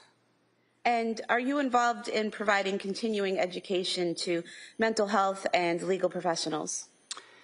Yes, over the past 15 years, I've presented about 50 lectures and workshops in the areas of forensic assessment, risk assessment, treatment, sexual offenders, and ethics. And Doctor, in your experience in doing forensic evaluations and in teaching people how to do forensic evaluations, would you call someone you're doing a forensic evaluation on your patient? No, I would call them perhaps someone who's being evaluated or an evaluee or something like that.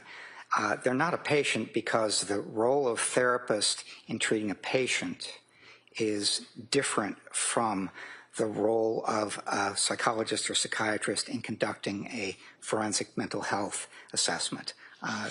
They're different in a number of different ways, but basically what we try to do as a forensic evaluator is we try our best to conduct a thorough evaluation in which we are out there and trying our best to be accurate and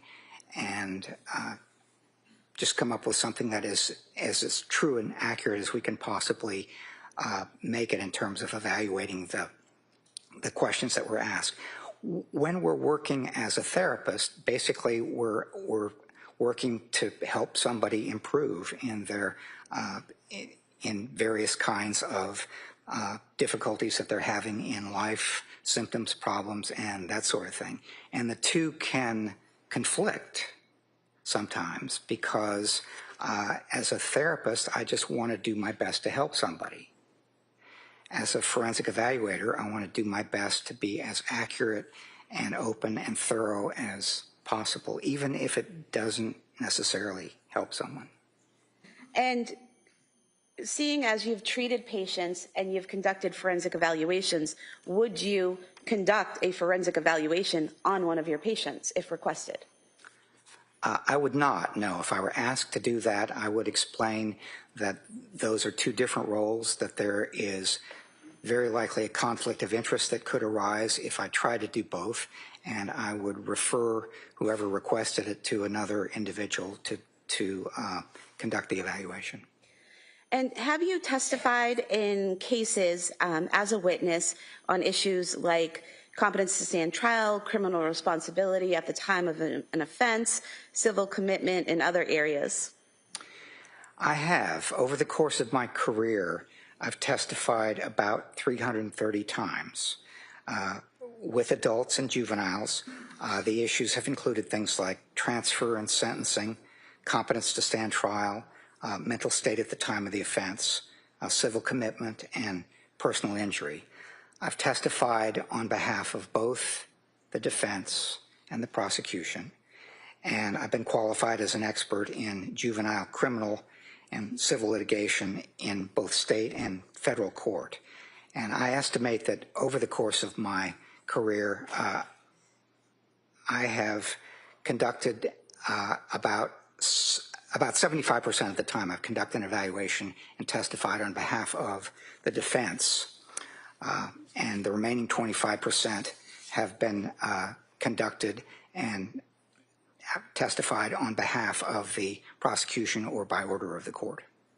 And have there been times in that 25% of your casework that you've been retained by the prosecution, say for a criminal responsibility evaluation, where you find that the defendant is not criminally responsible and you have to tell the prosecutor that? Yes, that happens with the prosecutor, and it also happens with the defense. And it's just something that we have to be able to do if we're in the profession of forensic psychology, because if we try to be thorough and accurate and impartial, then sometimes the results will favor whoever asks us to conduct the evaluation, and sometimes they won't. And what they have to hear, if my findings don't favor them, is that they're probably not going to want to use it. And is there something called retention bias? There is. That's something that's been discussed, particularly in the last 10 or 15 years.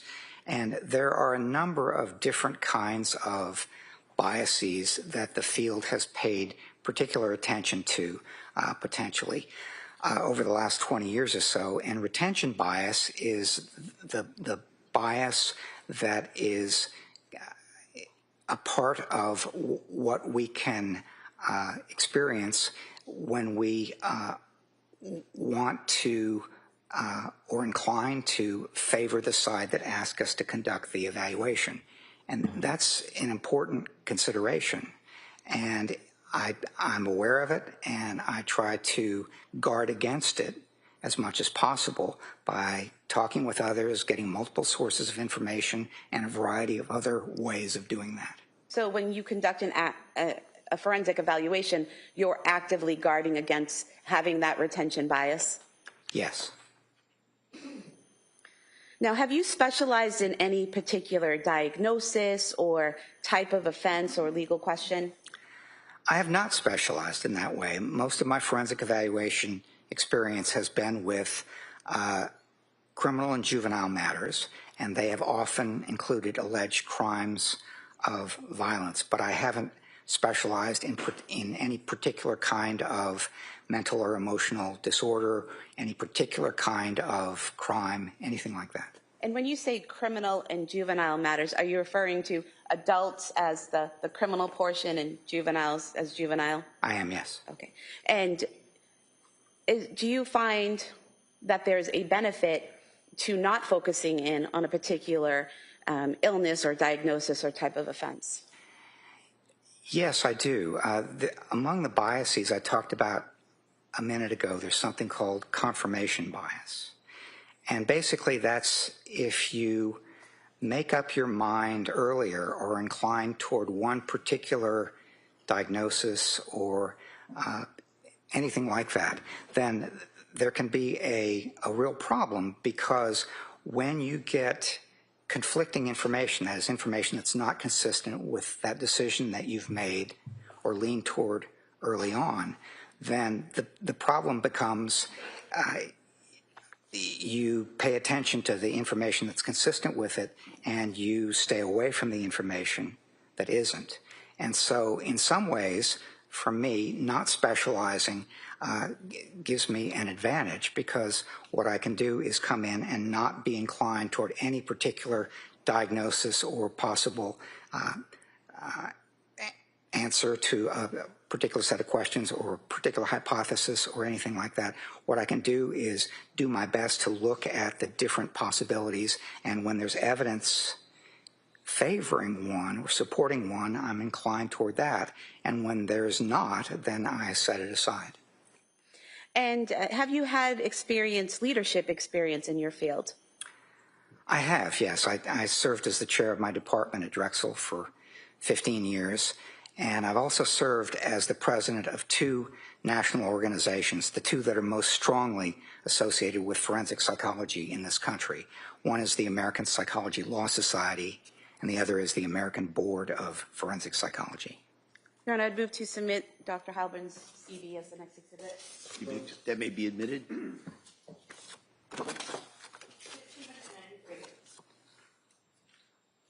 Doctor, were you asked to conduct a forensic evaluation of Lindsay Clancy?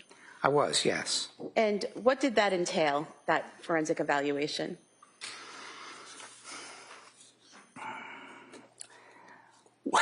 One of the things it entailed is doing my best to review a lot of information, to meet with Ms. Clancy in an interview, to speak with her in particular about what happened around the time of the alleged offense, to conduct collateral interviews with other individuals and review a wide range of documents.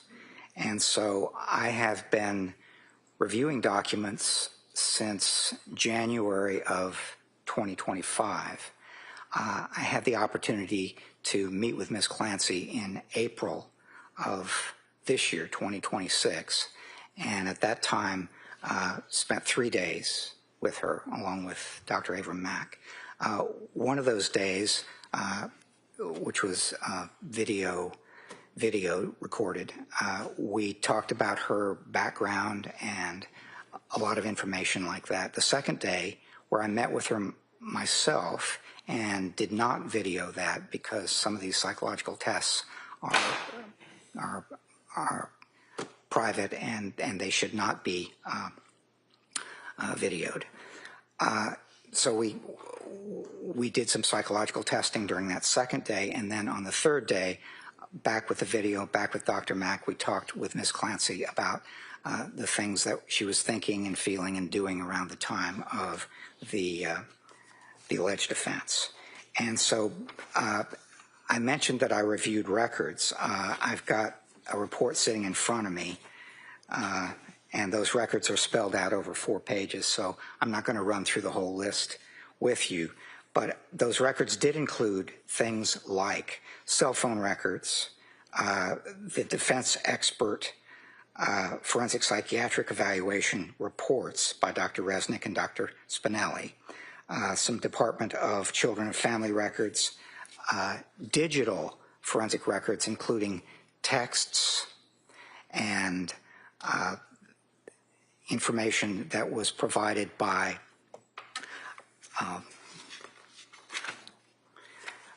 the watch that she wore, the Apple Watch, and the phone, variety of medical records, police investigative records, police interviews with many people, and grand jury proceedings, as well as surveillance footage of the Clancy family going to various places, Museum of Science visit, Cape Cod, CVs, that sort of thing. And in total, all the time that you took to review these documents, look at the evidence, interview and test Ms. Clancy, approximately how much time have you spent on this case? About 180 hours prior to coming to Plymouth. So most of that was spent in reviewing records. About 10 and a half hours was spent in meeting with Ms. Clancy and doing the testing. And then another hour and a half was spent in collateral interviews. And who did you interview in collateral interviews? I interviewed her former husband, Patrick Clancy, and his mother, Ms. Clancy's mother-in-law, Sue Clancy. And did you also request to interview Ms. Clancy's mother and sister? Not her mother. I did request to interview her sister, and I think she decided against that. Now, you mentioned that when you interviewed Ms. Clancy on the first and third days, you were with Dr. Mack, correct? Correct. Why is it that you two were interviewing Ms. Clancy together on those days? Well, that's something that I do sometimes, conduct a joint interview. That's done in training contexts, for example, a fair amount. And in this case, many of the questions that we were going to ask her, a large number of the questions that we were going to ask her about her background and her history were going to be similar. So we were able to conduct those, ask those questions in a way and save some time, keep her from having to go through and ask and answer them twice.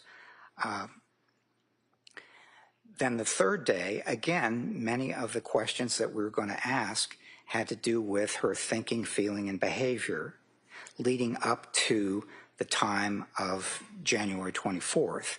And basically, it involves kind of a step-by-step process, going very slowly, getting a lot of detail. And we expected that many of those questions, sort of step-by-step detail, were going to be things that we would be able to work on, or they were going to be things that we could ask twice, or we could ask once and see it on the video. And in terms of your interviewing Ms. Clancy together, after that was done, did the two of you come up with a joint opinion on a diagnosis? We did not, no. Although we were interviewing her together on 2 days, we took that information and we each independently came up with our own report, our own review of that information, our own analysis of what it meant, and so on. So, no, we wrote separate reports. We actually did not agree on the diagnosis.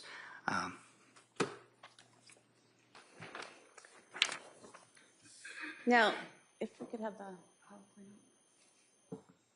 In terms of your evaluation of Ms. Clancy, including the records and the collateral interviews and your interviews of her, did you form some main conclusions? I did, yes.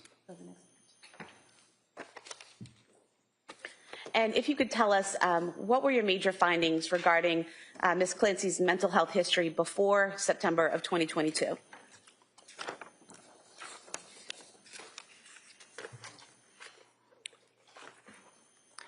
She had a fairly limited mental health history before September 2022. She did experience some anxiety related to achievement, She's a very strong student in school, and she got straight A's, basically. She experienced some anxiety while in nursing school doing case presentations because you have to stand up in front of a group, and that made her kind of anxious. And then she had some anxiety connected with her 3 pregnancies, some in the beginning about the ultrasounds and so on, and some sort of as she was returning to work. So after each child, she'd have some time off with a child, and then after several months she would return to work. And on each of those occasions, with Cora and Dawson and Callan, she had some anxiety because she didn't like to leave her children. That was an important consideration for her, whether it was dropping them off at school or returning to work or leaving them with a babysitter or going out with friends, going out on date night. She didn't like to leave them. And so those were some of the things that were connected with her mental health history before September of 2022. And this was in the context of her growing up as a highly achieving individual, getting very strong grades, competing in sports and competitive cheerleading. These are all things that the anxiety probably pushed her a little bit more in the direction of doing this very well, because she was a very hardworking and highly self-disciplined individual. She also grew up in a family that was close and comfortable, and had a number of friends that she spent time with, both as a girl and a teenager and so on. But she was very highly achieving, and I think one of the important aspects of her mental health history before September of 2022 is that she really did not experience anxiety in a way that interfered very much with her functioning. She had a little bit of she had about 6 months worth of treatment for the anxiety connected with the nursing school, but it was not something that interfered with her life very much prior to September of 2022. And doctor, did you also learn that growing up as a child, she didn't experience any type of abuse, witness any domestic violence, have any sort of trauma or anything like that as she was growing up? Yes, one of the psychological tests, which I'll talk about a little bit later, is called the Adverse Childhood Experiences measure, and that's something that asks an individual whether they went through what we would call adverse experiences or traumatic experiences as a child and an adolescent. And there are 10 of them, and if you have 4 or more of them, that puts you at higher risk for different kinds of adverse outcomes as an adult. She did not endorse any of those. So on the ACEs questionnaire, she had a 0, which really goes to the question that you ask of whether she had adverse or traumatic experiences as a child. And so she did not, correct? She did not report any. She did not report any, and there were any number of individuals who were asked similar questions about her childhood and her adolescence, and they all said basically no, she did not. And then can you tell us about your major findings for the mental health history beginning in September 2022?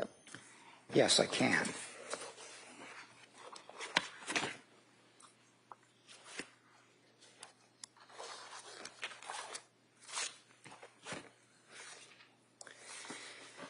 So it was about 12 weeks after her son Callan was born, and she was feeling very anxious and sometimes depressed about having to leave him when he went back to work.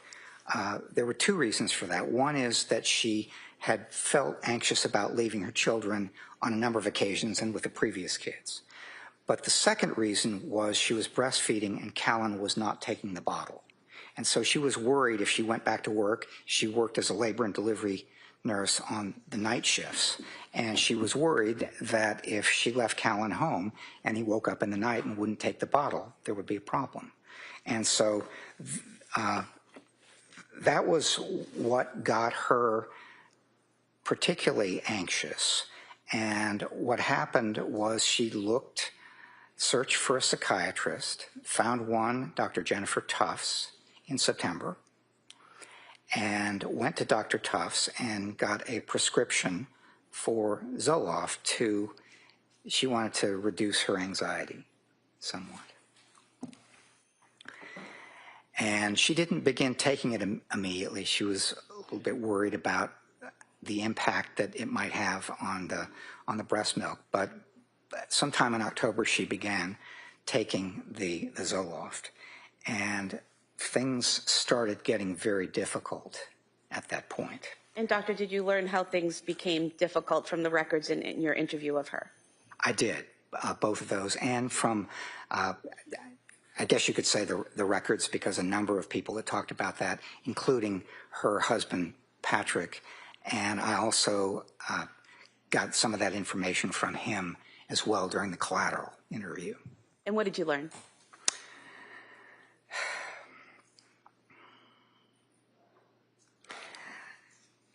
What was happening toward the end of his 12-week paternity leave is that she was getting more anxious when she started in mid-October taking the Zoloft.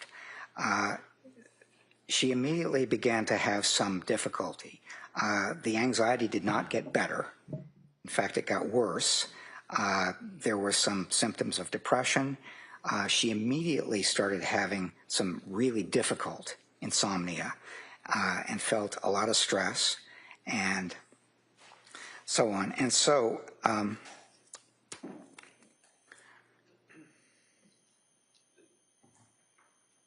in October and moving into November, she had hoped to return to work and planned to return to work, but it was not going to work out for her because her symptoms were really difficult.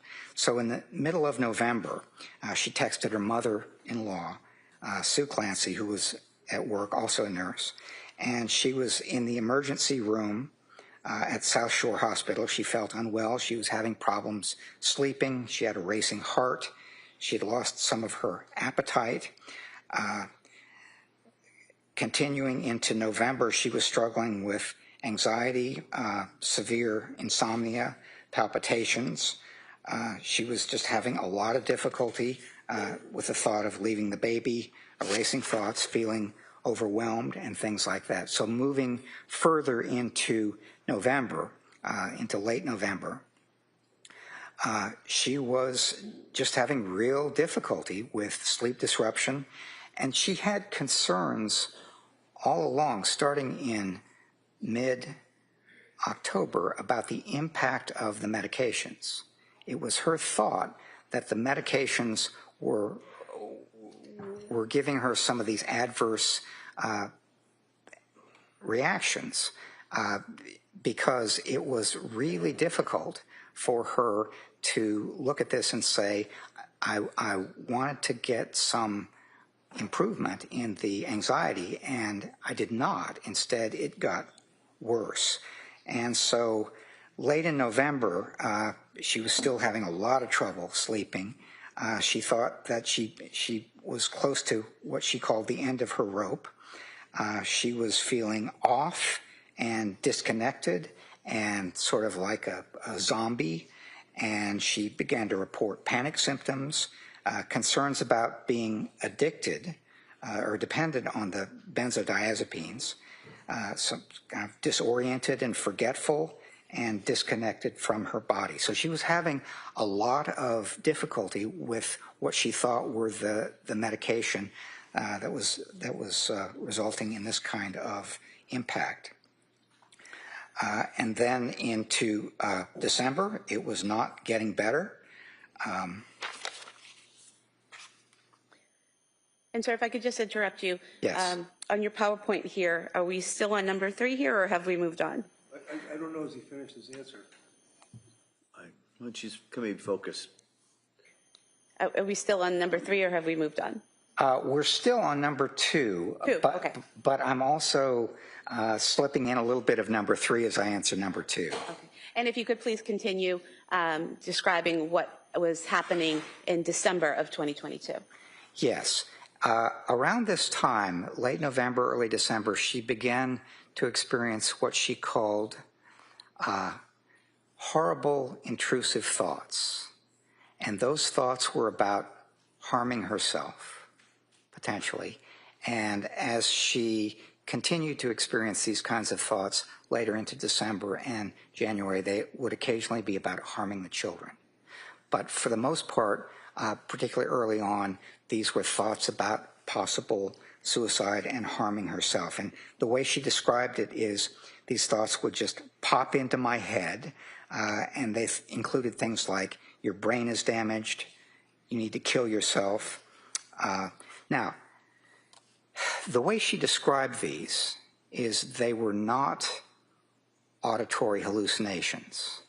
Instead, they were her own thoughts. They were intrusive and unwelcome, but they were not auditory hallucinations. And that's important because if she had been hearing a voice like you're hearing my voice right now, it comes from outside of your head. And that's a different kind of a symptom than having thoughts, even unwelcome and intrusive thoughts that are in your head. If it's coming from outside, that is very likely a psychotic symptom. And if it's a psychotic symptom, then that has different implications for what's wrong with you, as opposed to something that is unwelcome and intrusive, but inside your own head.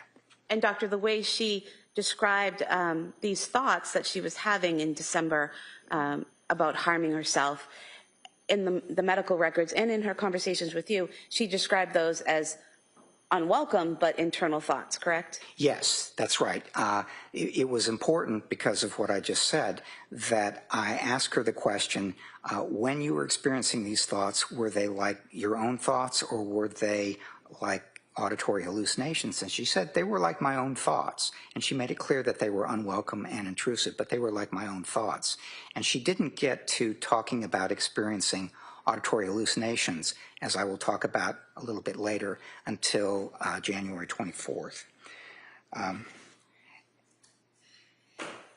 And so she continued to have real difficulty with various kinds of problems. She had lost about 15 pounds, not intending to.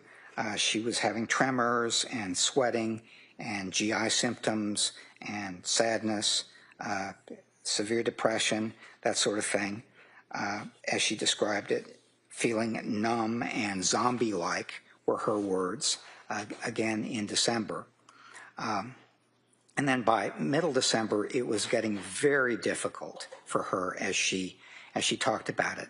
Her sleep was getting a little bit better, but she was continuing to have significant symptoms of depression, things like hopelessness and the loss of capacity for pleasure and things like that. She described her experience on December 15th of 2022 as one of her worst days. She went to, her husband took her to Mass General that day, and she did not stay very long, but it was one of those things that was really difficult. The symptoms were, as she saw it, pretty bad. And then on December 20th, she went to a hospital called Women and Infants in Rhode Island, and they had a day program for postpartum individuals having difficulties.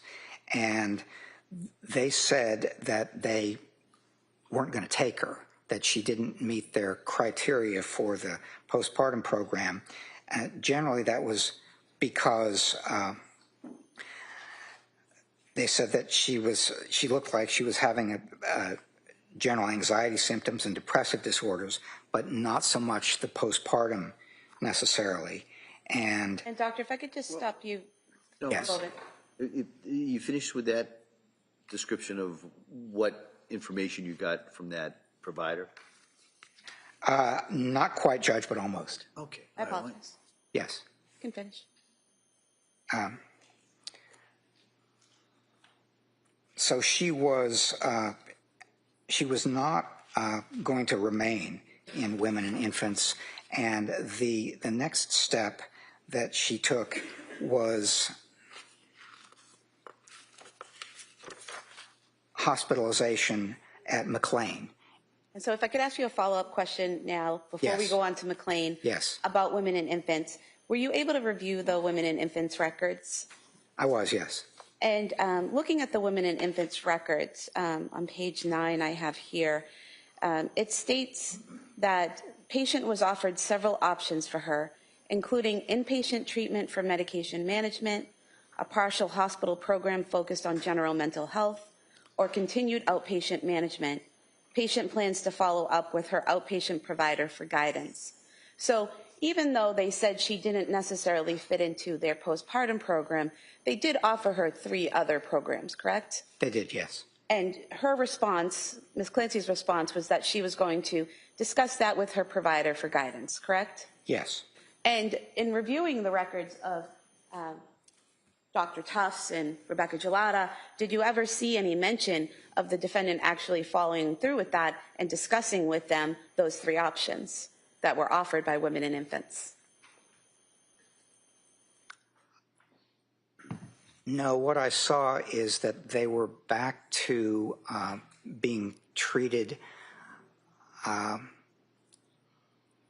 according to the plan and the medication and so on. But she was back to being treated, discussing with Dr. Tufts what the best implications were for treatment. Okay.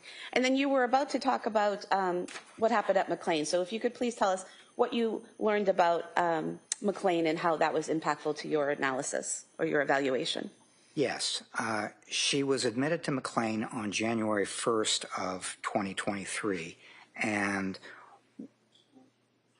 what got her there was suicidal thinking. That was very difficult for her. That was a very difficult time to experience that sort of thing. And so she went into McLean on January 1st, and their admission documentation listed postpartum depression and major depressive disorder, which they described as recurrent and mild. While she was in McLean, what she reported as her primary concern was insomnia. And she said that while she was hospitalized, it actually made her more anxious than being at home. And when she was asked about the suicidal impulses and thoughts, she said that she would not commit suicide because of her children and her mother. So she had they asked about reasons for living, among other things, and those were some of the ones that she cited. Doctor, would that be called a protective factor? Yes, sometimes it's called a protective factor. And that's something that protects you or prevents you from committing suicide? Yes, would keep you from doing something like that. And then what were your further findings? So she stayed at McLean for 5 days, and she was documented as not having safety concerns and at minimal risk for returning to the community by January 3rd. She described her mood there as numb, but she denied things like delusions or hallucinations or suicidal thoughts that were continuing or homicidal thinking. And at the time she was discharged on the 5th of January, she was described as cooperative and pleasant, with no psychosis, no suicidal or homicidal thinking. And she said, when I was asking her about it, that when she left McLean, she had what she described as a small shred of hope after discharge, because she was off of medication, Seroquel, which she thought was causing her a lot of trouble. But the intrusive suicidal thoughts returned, she said, within a week or so following her discharge from McLean. And would we be moving on now to number 3 on your PowerPoint? Yes, we are. Symptoms following the beginning of medication. So what were your major findings in that area? Well, I have, I think I've combined 2 and 3 as I've talked about this, because one of the things about this is after she started taking the medication in October, the Zoloft, she had, the anxiety didn't get better. She had great difficulty with insomnia. And she said she was numb. She felt like a zombie. It wasn't something that she was able to see any improvement in. In fact, she thought it was getting a lot worse.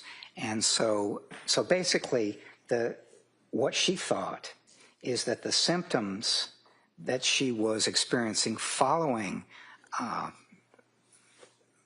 taking the medication that was prescribed beginning in October, she said the symptoms were getting worse, particularly a new symptom, which was insomnia. We could move on to the next slide. Doctor, and does that bring us to number 4 on your PowerPoint, the adverse response to medications, including bad insomnia? Yes, and I won't take nearly as long in talking about that, because one of the things that she thought was happening when she began taking that medication in October is that the medication itself was far from making the anxiety better. It was making it worse and keeping her from sleeping, and it was, she thought, making it difficult for her to she thought that the medication was actually making it a real problem for her to sleep, to feel. She felt emotionally numb and that sort of thing. And so accompanying the bad insomnia with the apparent adverse responses, producing the insomnia and other things, was a real problem for her as she saw it. And it's one of the things that she continued to emphasize to providers, whether it was Dr. Tufts or Ms. Gelada, a nurse practitioner. She said, basically, I think these medications are making me worse. But one of the things, moving on to number 5 there, one of the things she also said is that she was focusing on making the anxiety, helping the anxiety get better through medication. There was a little bit of counseling going on with Ms. Gelada, but one of the things that she did not really have was, say, a cognitive behavioral therapist or something like that to help her work through the problems. She thought that medication was going to try to help, and it really did. It was something that she focused on a good deal. And when you say she was focused, the defendant was focused on medication resolving her problems, would that include talking to doctors about different medications to try, researching medications on her own, asking friends and family for tips on medications, things like that? Yes, all of those things. Okay. And then should we move on to number 6, the mixed evidence about diagnosis and the nature of her problems? Yes. And what were your major findings in that area?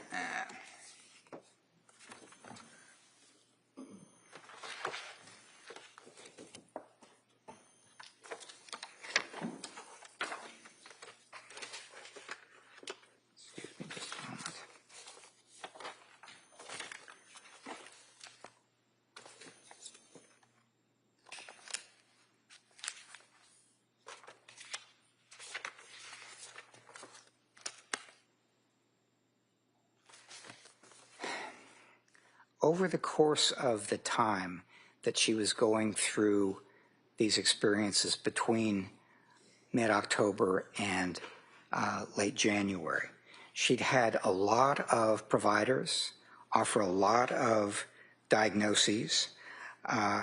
and there were a lot of complicating considerations. So among some of the diagnoses that she'd been given were adjustment disorder with anxiety and depression, generalized anxiety disorder, major depressive disorder, bipolar disorder 2, postpartum depression, postpartum psychosis, post-traumatic stress disorder. That last one was not before January of 2023, but it's something that she has right now. And in addition to those diagnoses, which sort of implies that she has a disorder and she has symptoms, there were complicating factors. She had psychotropic medication with apparent adverse reaction. She had serious sleep deprivation over a 3-month period. She had between 5 and 8 months after the birth of her third child. She had anxiety about returning to work in the fall of 22. She was worried about leaving her baby for work, and he was not taking the bottle. And the other thing, which was important for her, is she was always someone who was, she was into exercise. And she stopped exercising sometime in October when she started having these adverse reactions. But it's one of these things that it was a real difficult thing for her to handle when she couldn't do the running or the yoga or the Peloton or other things that she used to keep her anxiety managed. Were you aware that she was able to return to exercising on several dates in December and in January, going to the Kingsbury Club where she was a member? Yes, she was trying that, yes. Yeah. And is that something that, as putting on your clinician hat for a moment, is that something that you would recommend to a patient that they, in this situation, that they try to do things like exercise to complement medication and therapy? Well, if it works, it does work for some people, and they use it effectively over the course of their lives, particularly if they have some anxiety that might not fully need treatment, but it's something that might interfere with your life a little bit. And what were your next observations? Well, if we could move on to the next slide, please. So here we have number 7, your diagnosis, bipolar 2 disorder. So was that your diagnosis of Ms. Clancy? It was, and it was hard because of all the diagnoses in the records and all the symptoms that she experienced and so on. To make a diagnosis of bipolar disorder or bipolar 2 disorder, which is a kind of a less serious way of experiencing bipolar disorder, you have to have identifiable mood swings, and one is a period of depression, which she certainly had, but a period of depression, and that was something that made a big difference over a certain period of time in depressed symptoms and sadness and not having much or not having much motivation and things like that. But you also, for a bipolar diagnosis, need something where you have an identifiable period where the mood is much greater. It's much. One of the things that I might say is that one feels during a manic period sort of high, jumpy, decreased need for sleep, racing thoughts, sort of flight of ideas, thinking really fast, excessive appetites for different kinds of things, not getting tired, feeling important and powerful, and things like that. And I was having a hard time finding something that looked like it was a manic episode. There were times when she felt, as she described it after the birth of different children, she felt good, she felt on top of the world, she felt really close to them, her husband and her kids, and so on. But it's also something that it didn't look like a manic episode so much as it looked like she was really feeling good and getting back into exercise and things like that. So it's one of those considerations where the thing that sort of gave me pause for a while in diagnosing a bipolar disorder is that I didn't see that manic episode. But what really convinced me is that she's been at Tewksbury now for more than 3.5 years. And the diagnosis of record at Tewksbury is bipolar disorder.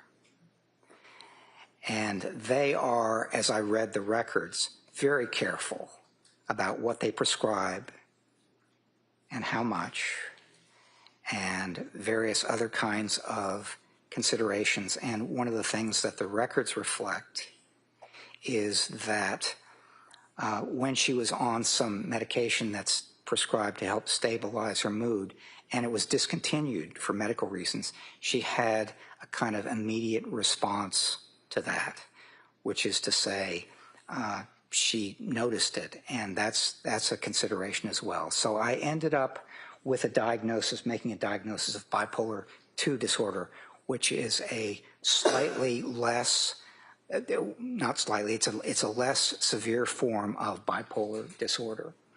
And doctor, why did you diagnose with bipolar II and not bipolar? Because bipolar, as I said, is a more severe kind of diagnosis. It's more noticeable. And if you had a bipolar diagnosis, then I would want to see something that clearly and definitely looks like a manic episode. And I did not see any evidence of that before January 24th of 2023. And there were some incidents that have been described by witnesses who have testified and in the medical records, things like the defendant cleaning out her garage with her husband at one point in time. Was that something that you did or did not see as manic, and why? Well, there was some indication in the records that some people thought it was manic. I did not see it that way. She did not describe, when I asked her, whether she did not describe that as a manic episode. She didn't think it was. And when I talked to Patrick Clancy, he said he didn't think it was either. And basically it was cleaning out the garage and getting a lot of stuff into 20 trash bags and so on. But one of the things he said is, they were both working hard, but it wasn't all her out there putting stuff in 20 trash bags, and he wasn't a part of it. He said he was definitely a part of it. And would it be accurate that bipolar disorder requires that period of mania for, I believe it's 7 days, where bipolar II requires hypomania for 4 days? Is that right? Yes, that's right. Okay. And so did you see signs of hypomania?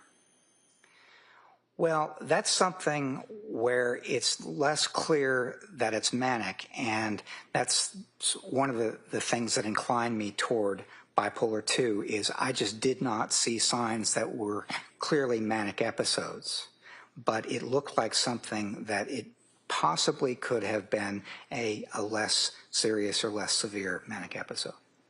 And in terms of this diagnosis, this bipolar II, is there a way to determine whether she always had this disorder or if it's something new, and if it's something new, when it appeared? It's a disorder that typically comes on in adulthood.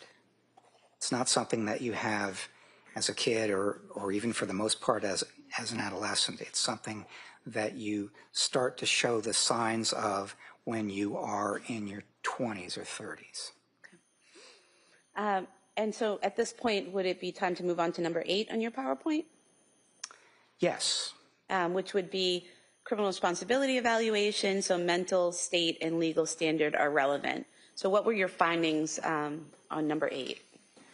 Well, one of the things that I wanted to say about number 8 is that I wasn't called up here just to make a diagnosis or talk about symptoms.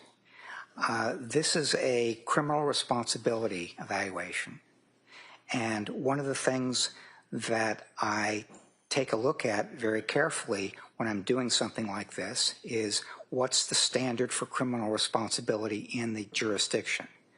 Now, I'm aware that the court will instruct the jury about the standard and how you apply it and so on, but my understanding of the standard for criminal responsibility in Massachusetts is that a person is not criminally responsible if, at the time of the offense, they suffered from a mental disease or defect and, as a result, lacked substantial capacity either to appreciate the criminality or wrongfulness of their conduct or to conform their conduct to the requirements of the law. So there were really three parts.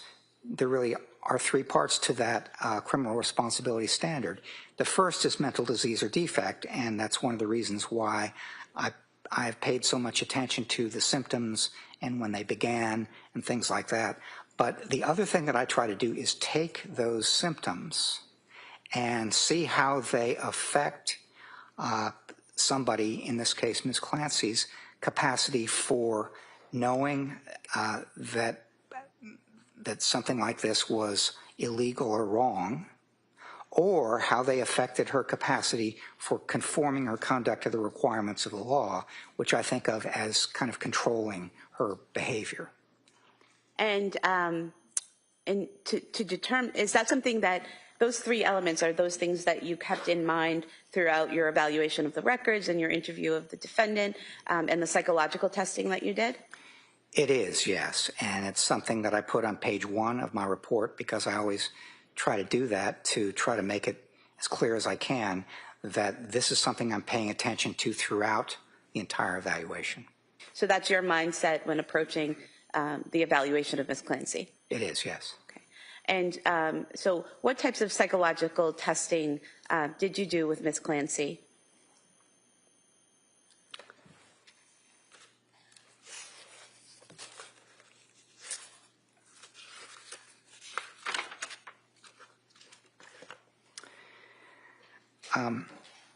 There were several reasons why I wanted to do psychological testing.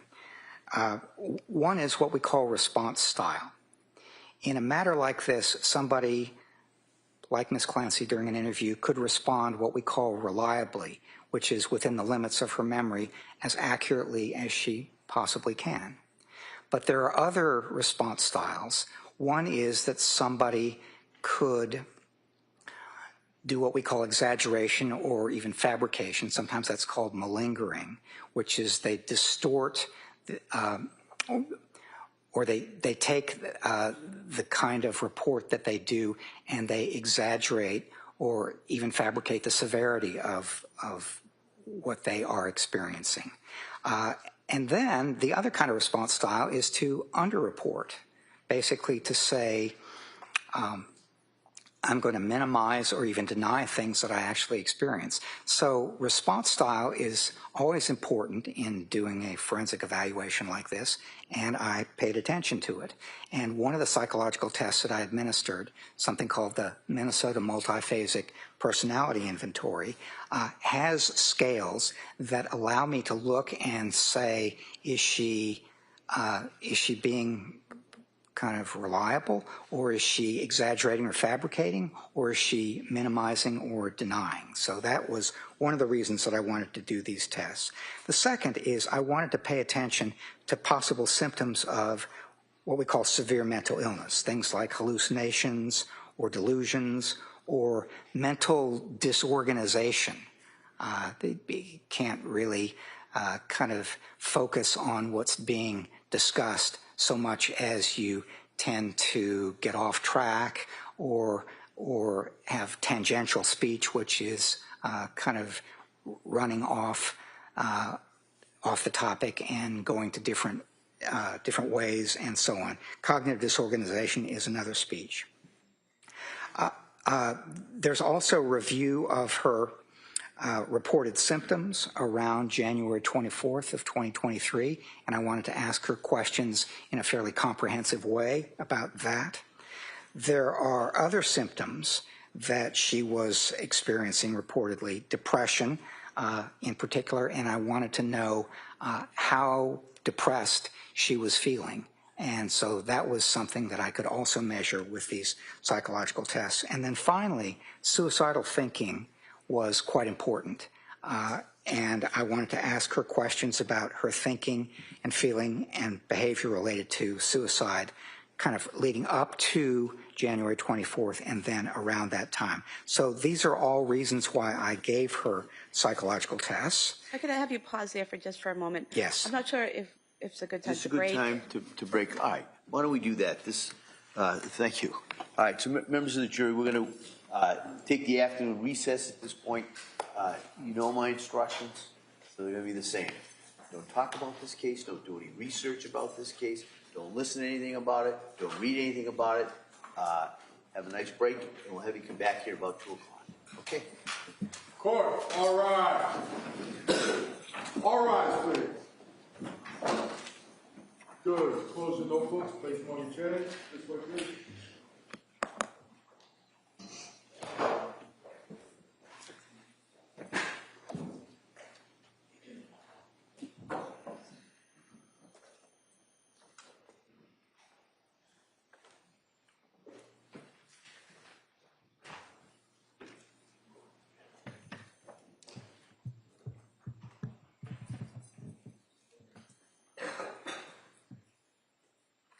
All right, Doc, you may step down. All right.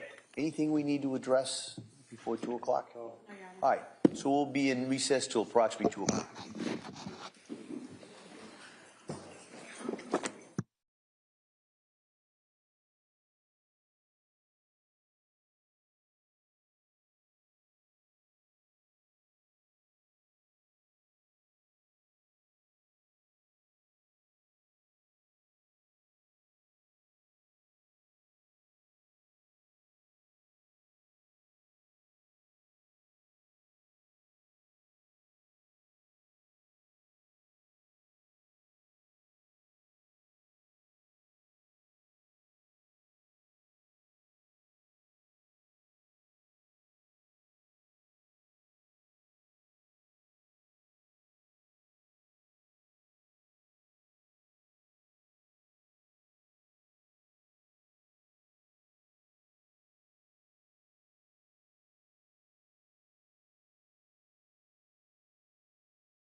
You may be seated.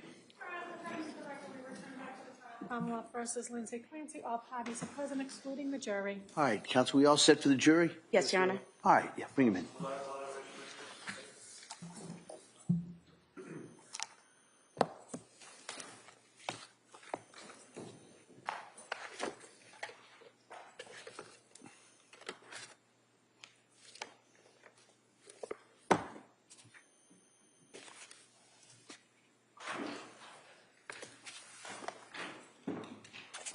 Court, all rise. Jurors entering.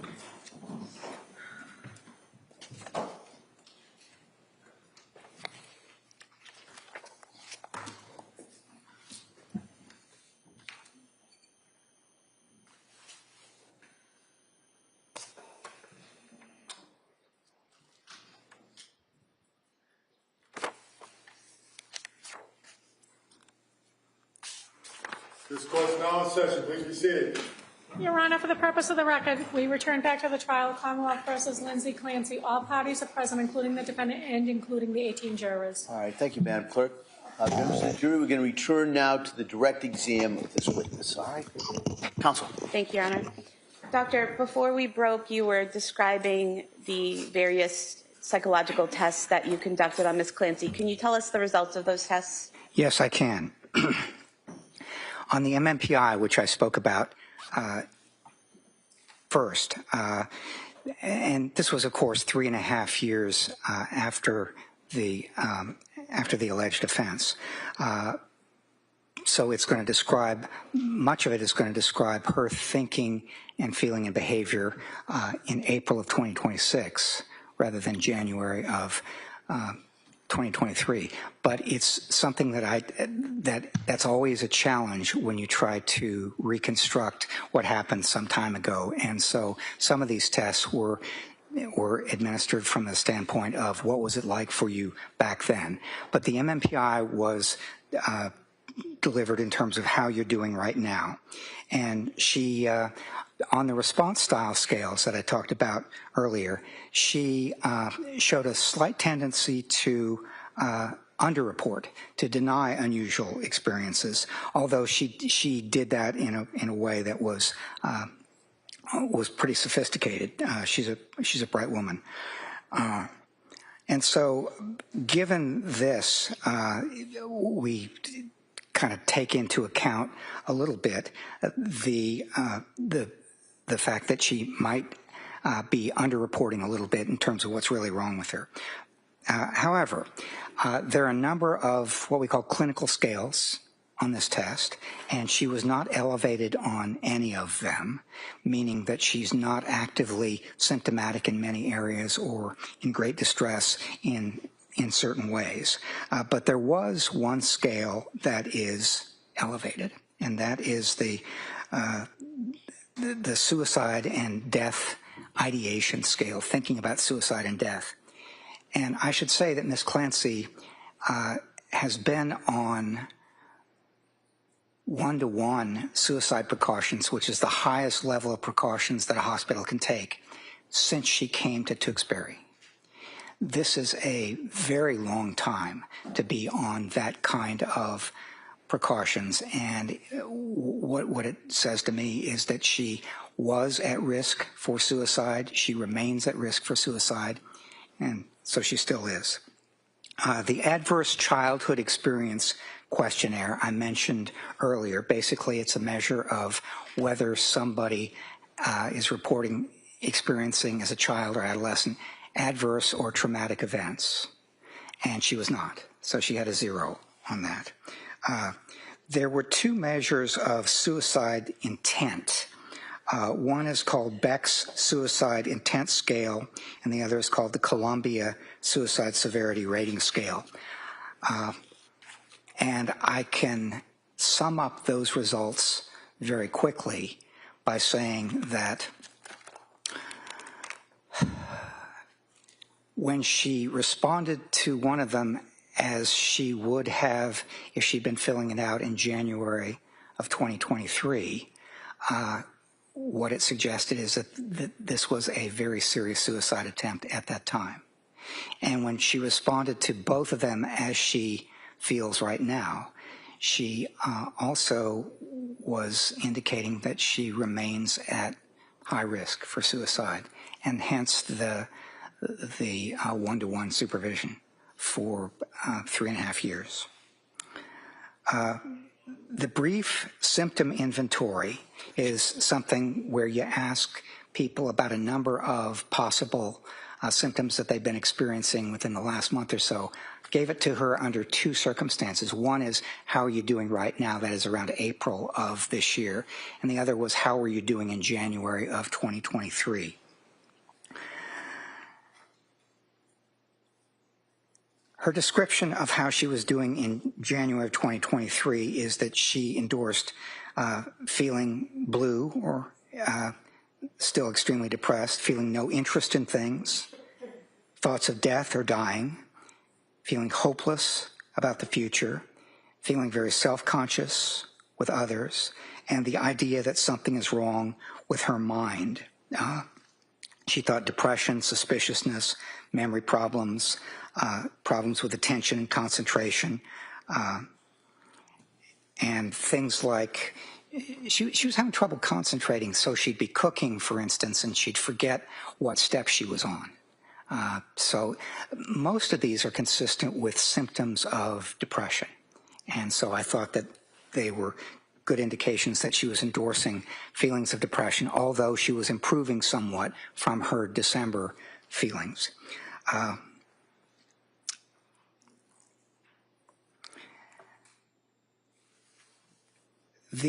Something called the Obsessional Beliefs Questionnaire has 3 scales. One scale is kind of responsibility threat estimation, which is a belief about your personal responsibility and overestimation of threats. She was not elevated on that. A second was perfectionism and certainty.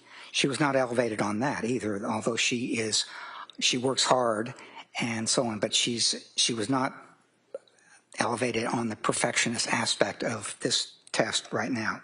However, she was elevated on something called importance and control of thoughts, meaning that for her, it's always been important to be able to work hard and control what's going on with her mind and her life. And one of the things that I'm going to talk about in a few minutes that I think was making her depressed and hopeless and sad and so on is that she had been trying very hard since October to basically control the problems that she was having, and it wasn't working. It was not succeeding for her. Okay, and then there was something called the Mahoney-Slade hallucination scale, and so she endorsed the following things. Sometimes a passing thought will seem so real it frightens me. Sometimes I get distracted trying to concentrate on my work. That was something she endorsed back in 22 and 23. In the past, I've had the experience of hearing a person's voice and then found there was no one there. That was only on January 24th. I often hear a voice speaking my thoughts aloud, again, only on January 24th. I've been troubled by hearing voices in my head, again, only on January 24th. All right, so those were the psychological testing results, and I'm going to move to the last item on the PowerPoint here, which is why it was important for me to consider her motivation for killing her children. And this is something that, if you look at Lindsay Clancy, would be described as so out of character that I just like to know what could possibly have been going on. Because, for instance, when I talked to her and talked to her husband as well about how do you discipline your kids, it was never spanking, it was never hands-on, it was never anything like that. They both felt bad when they yelled at the kids. So it was one of those things that to imagine her doing something like this is really seems so out of character that I thought it was very important to try to figure out why it might have happened. So this is how I approached it. The other thing about the why question is it could well be something that is valuable to know when we're thinking about whether she understood that something was wrong, or when she was thinking about whether she could conform her conduct to the requirements of the law or control herself. The why question seemed important. So if I could have the next slide. Sure. And in evaluating the why, did you come up with 2 possible explanations? I did, yes, which is on this slide. And so can you explain that, please? I can, yes. There are a number of reasons in my experience why people harm one another, why people kill one another. And most of these reasons ended up not applying to Miss Clancy. I mean, it wasn't job-related. She wasn't in the military or the police. Didn't have to do with money or property or fame or anger or being callous or abusive or being afraid or doing it himself. None of those there was any evidence for. But there were a couple of things that started to have some evidence for, and this is what it looked like. One is the psychosis, the possibility that she had a severe mental illness, experiencing hallucinations, delusions, that sort of thing. And as part of that, on January 24th, experienced those symptoms that we're going to talk about in a minute. And I'm calling that the first bullet point there, acute psychosis with command hallucinations. The second possible explanation was as part of an attempt to take one's own life, as part of a suicide, one might harm one's children if you thought that would prevent them from suffering. And let me see if I can give you an example of that. If one of us were to learn, and we had no doubt in our mind that the Holocaust was coming tomorrow, and we thought that was going to be awful, and I can't live through that, and so I'm going to take my own life. If I had children, the question might come up, do I take them with me? Do I take their lives as well? Now, I'm not saying that I would definitely do that, but what I'm saying is that it would come up as a possibility in what I thought about. And so there ended up being, in my mind, 2 possible explanations for why she did what she did. The first being the acute psychosis with command hallucinations, and the second being this was a serious suicide attempt, and she wanted the children to be with her so she wouldn't be separated from them, and so they wouldn't have to suffer after she was gone. Now, in a minute, I'm going to talk about the evidence that I saw supporting each of those, but I will tell you right now, in advance of talking about that most of the evidence that I saw supported the second one and not the first. And so, Doctor, if we could go to the next slide and you could talk to us, tell us what evidence you saw for acute psychosis with command hallucinations. Yes. The first was, that's what she said. I asked her that question, and that's the way she explained it happened. She said, sometime on the afternoon of January 24th, 2023, that she heard a voice, and the voice said, "This is your last chance. You have to kill the kids so you can kill yourself." If she actually heard a voice like that, that would be evidence of psychosis being experienced and what we call command hallucinations, where the voice is instructing her to do something. There were some other possible things that made me think that it could be a severe mental illness that she was experiencing, and two in particular. One was thinking that others might know her thoughts. Now, this is something that is a symptom of psychosis called thought broadcasting if it's experienced in a certain way. In thought broadcasting, if I'm experiencing that, I literally have the idea that if I'm thinking it, you can hear what I'm saying, just as if I were putting it on the television or podcast or a movie or whatever. It's just coming out that way. I asked her about that, and she said, and other people asked her about that too, and she said it was not thought broadcasting, but these were very vivid thoughts, and she thought that it might be that people could hear them as vivid and strong as they were. The second possible symptom is that thinking police might take her children. Now, in some of the records I saw people saying, well, this looks like a paranoid delusion to me. And I will tell you that it didn't look either paranoid or like a delusion to me. And here's why. I'm a healthcare professional, and that means that in Pennsylvania and every other state I know, I'm a mandated reporter.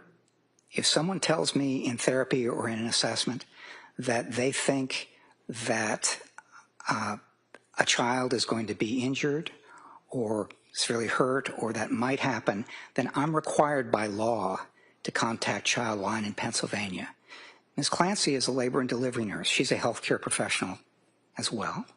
And so it's one of those things where if she had said to a psychiatrist, psychologist, anyone providing treatment, that she thought she was experiencing ideas like she might harm her kids, she would know as a mandated reporter that they were legally required to report that. Now, that might not mean that the police would literally come and take her kids away, but it would mean that there would be an investigation. She would have to answer questions, and it might be that for a period of time she would be separated from the children. And Doctor, is it? Well, can she answer? I thought he was done. I don't know. Well, let's find out. Are you done? I just want to ask a follow-up question about your last point. Is that okay? Oh, yes, that's okay. And so you mentioned you didn't think it was a delusion. Is it true that a delusion is a fixed false belief? Yes, that's the way it's defined. And so Ms. Clancy thinking that if someone knew she thought of harming her kids might be taken away, that's not a false belief, correct? Well, that was what I was trying to say, is that it is not a false belief. It's quite possible that it could come to pass. And if you could continue with your discussion of why, the evidence you saw for acute psychosis. Yes. The other point there at the bottom is that it's appealing as an explanation because it could explain acts that seem so out of character for her. You don't have to get complicated at all. It's just, I had a psychotic episode. I heard a voice. The voice told me to do something terrible. I did it.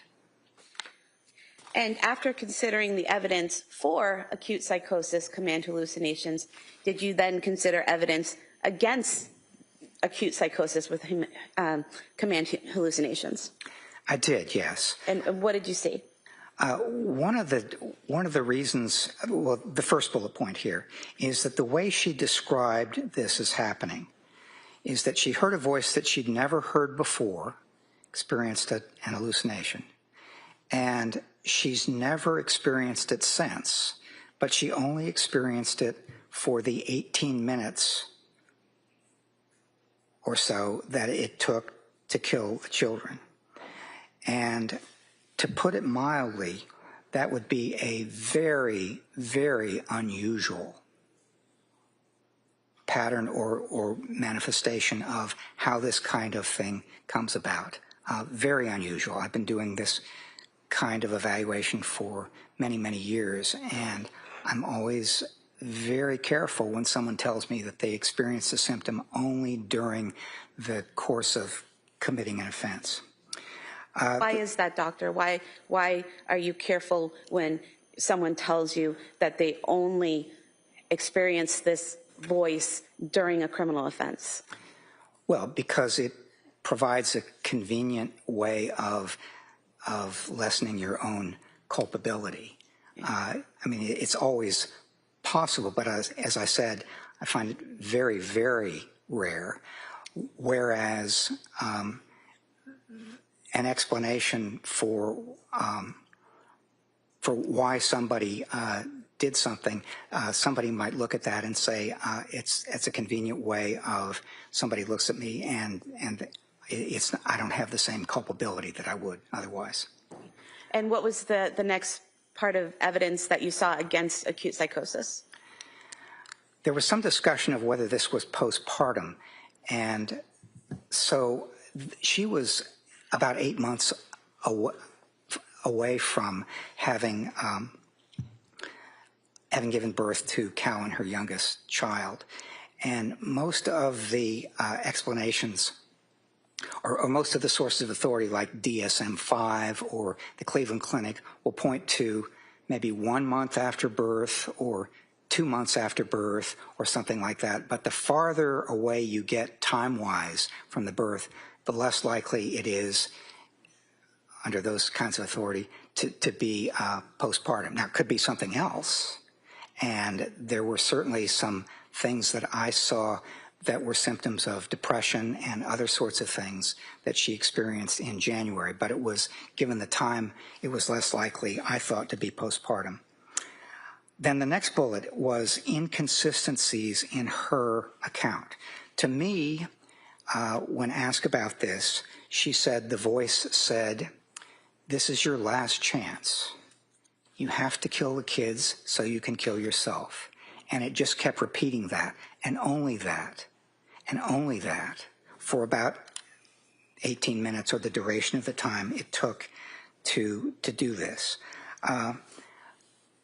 There were other times, though, for instance, when she was in the hospital after this happened and was talking to a psychiatric attending, when she said that the voice had said other things, for example, the children will suffer without you, or you have to take the kids with you, or things like that.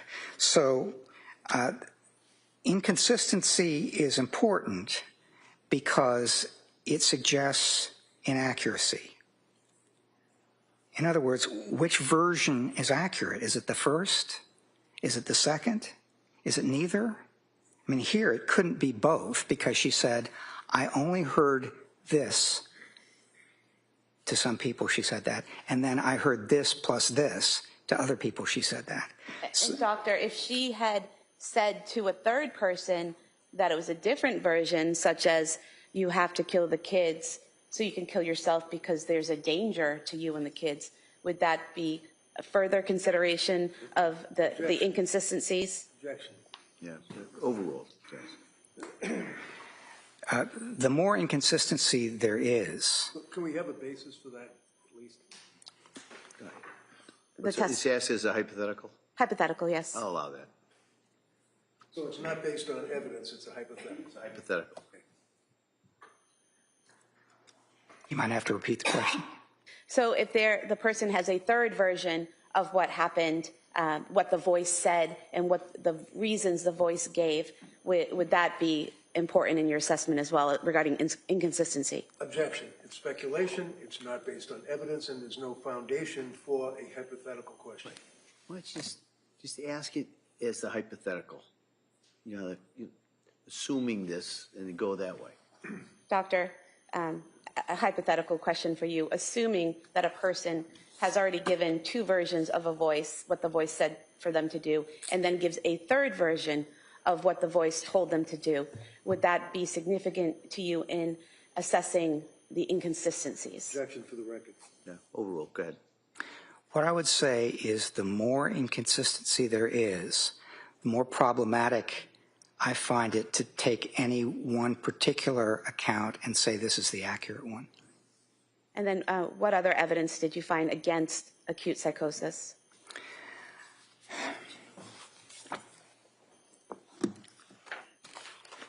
There is some research that's been conducted on malingered hallucinations, which are accounts of hallucinations that are exaggerated or fabricated. And I found it useful to look at those, look at that research and see what it suggested and kind of lay it out there in terms of the way she described it. So some research suggests that that one consideration is whether the voices are internal or external, whether they're coming from your own thoughts or whether they're coming from outside of your head. And Ms. Clancy perceived this voice as external, which is more consistent with genuine hallucinations. However, command hallucinations are often, in about 88% of individuals reporting them by one account, accompanied by a related delusion. Ms. Clancy did not report any accompanied delusions. So thus far you've got 1 point for genuine and 1 point for possible exaggerated. Then there's frequency and control. Genuine psychotic hallucinations are more often intermittent than constant. They'll come and they'll go. You'll hear it, stop hearing it. You'll hear it again, stop hearing it, and this can extend over a period of time. Ms. Clancy, in this instance, reported that the voice was constant for 18 to 20 minutes, and then it stopped. It had not been experienced before, and it has not been experienced since. And she also did not report having any control over the voice or over her actions in response to the voice. Then the next item is content. So genuine hallucinations are often familiar, use both genders, and are clear rather than vague. Ms. Clancy described this voice as clear, but it was unfamiliar and it was a single male voice. So that was sort of mixed. I'm not counting it as one direction or another. And then finally, reaction and coping. Individuals who experience hallucinations like this often try to reduce their influence by in different ways. Could be praying, could be listening to music, and while those who inaccurately report the experience of such hallucinations often do not describe coping mechanisms. And Ms. Clancy didn't report any attempt to stop the voice or distract herself from it or what have you. So there were about 3 points on which her account more closely resembled exaggerated or fabricated hallucinations. One where it looked more genuine and one that was kind of mixed. If I could ask you a question, you said that there were more points indicating malingering or exaggerating the existence of the voice. But earlier you testified about your psychological testing of Ms. Clancy, and it showed minimization, and it didn't show malingering. Could you explain how those two things could occur in the same person at the same time? Yes. When we try to appraise through testing or specialized measures something that looks like malingering or exaggeration, the way we typically do it as psychologists who develop the measures is it looks like somebody who is going to take a shotgun approach. They're going to say unusual things are wrong and strange things are wrong and many things are wrong and things like that. If you do that, we're pretty good at picking up that shotgun approach to malingering. But if I ask you a bunch of questions and you answer them almost entirely in a genuine way, that you're being as accurate as you can, except with one exception, when I ask you about one experience or one symptom and you exaggerate or fabricate that, it's we can't pick that up through our testing. So what we have to do instead is we have to kind of develop our ideas about how it might have been experienced, what it was consistent with, what the disorder is. We take a broader approach, which is what I've tried to do in talking about this. We'll go to the next slide, please. And was there further evidence against acute psychosis?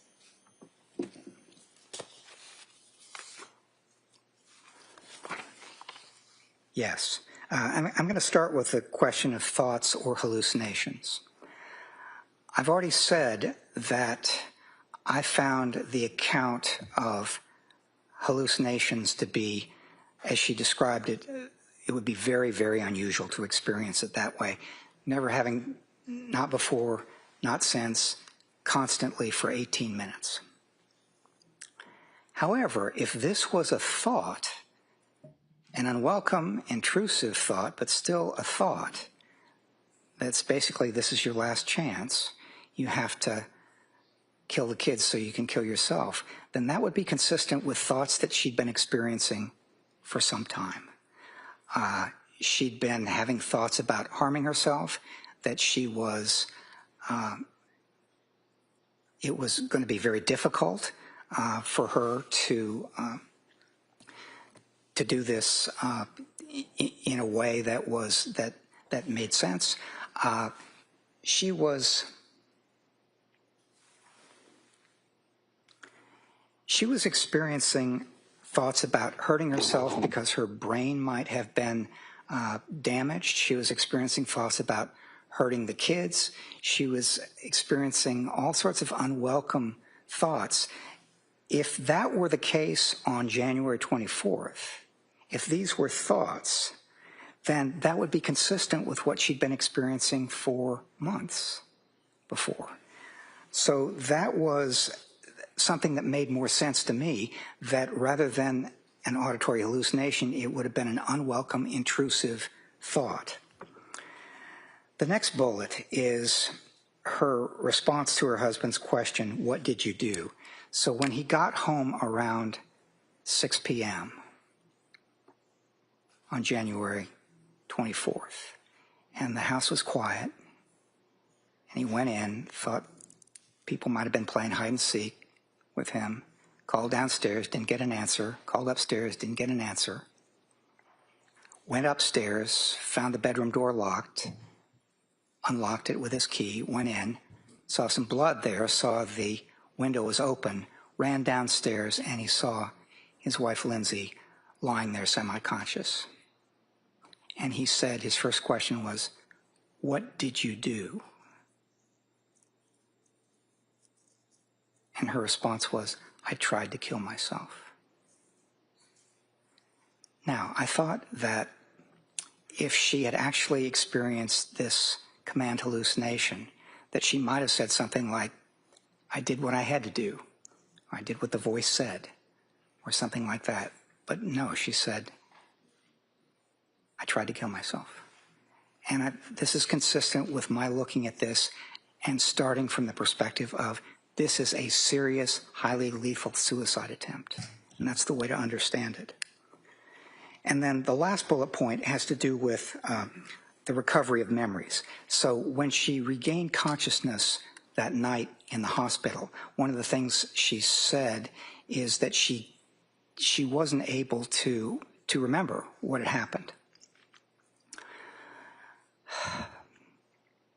And she was informed of it, but if this had been a genuine memory loss, then human memory is funny. And one of the things that happens is that when you're trying to remember something that actually happened, things can interfere with that. Things that you read, things that you're told, other sorts of things like that. So it would have been hard to understand how she would recover that memory accurately, including the particular memory of the command auditory hallucination and what it said. And doctor, did you already go over the first bullet point, the inconsistencies in her description of knowing wrongfulness? Yeah, I'm gonna pass on that one. Go to the next slide. Okay, you don't have that's not a consideration? Well, there were some additional inconsistencies in terms of whether she knew that when I asked her whether she was aware that it was illegal or immoral, she said basically, I wasn't thinking about this at all. No thoughts, no decisions, none of that. It was just all action. One of the things that Dr. Resnick wrote in his report is that she was intellectually aware that it was wrong or illegal, but not morally. And what she said to me is that I just don't think I wasn't thinking about that at all. I didn't know any of that. And if we could go to the next slide, I think if you could describe for us the evidence that you saw for suicide combined with altruistic filicide. Yeah. Altruistic filicide is a term that's used that means killing your kids out of love, not because you're trying to be cruel or for material gain or because you want them out of your lives or any of that, but killing them out of love so that you could basically, they wouldn't have to suffer, so you could prevent their suffering. And what she did, I thought, was begin with what I said a minute ago was a highly lethal and very serious suicide attempt. And that was preceded It by was what? preceded by months of thoughts and impulses about you should harm yourself, you should kill yourself, your brain is damaged, that sort of thing. And that, I think, is the beginning of the way to understand what happened that day. The second point is that, as I've said before, she didn't like to leave her children. Whether that was for date night or school or going back to work or anything, she did not like to leave her children. And if she had taken her own life, then her children would have been without her, and she thought that they would suffer. And she'd been having these thoughts both about herself and about her children over a several-month period. And the other thing that I will say is that she was in pain. She was suffering. She was doing a little bit better than she had been before she went into McLean. But she was still in pain. She was suffering. I think she was even desperate. And that is something that is often characterized as people who try to take their own life. They're in pain, they're suffering, and they're trying to put a stop to it.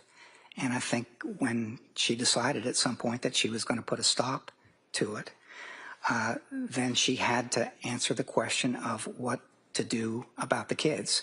And she didn't want to leave them, and she was convinced that they would suffer without her. For the next slide. And further evidence that you saw for the suicide combined with altruistic filicide? There was. One of the things that she said when asked about what happened is that in the course of strangling each child, she said, "Go to God, baby, go to God." And that was part of her expectation, that she and the children would be together in heaven with God. She was raised as a Catholic, and this, as I understand Catholic considerations, that's not necessarily what happens, but when I asked her about that, when I said, "Isn't suicide a mortal sin?" Yeah, can I see counsel over here?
all right? And so I'm going to ask you to go back to the jury room, and then we'll bring you back in a couple of minutes, all right?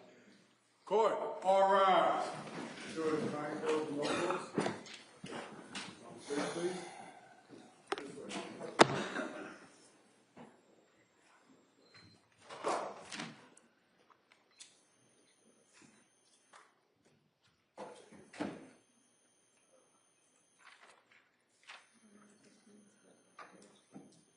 This way.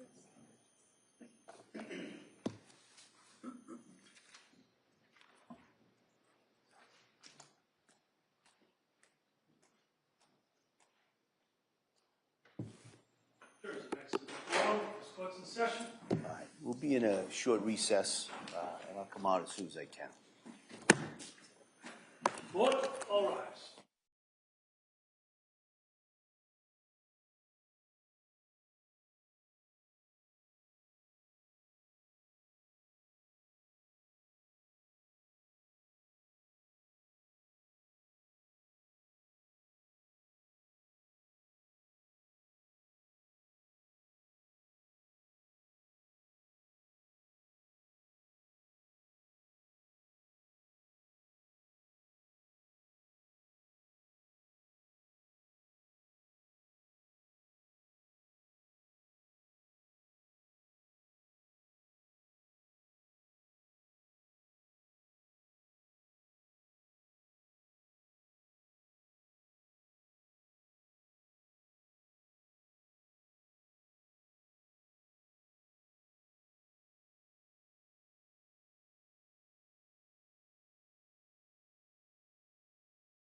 court is back in session. Please be seated.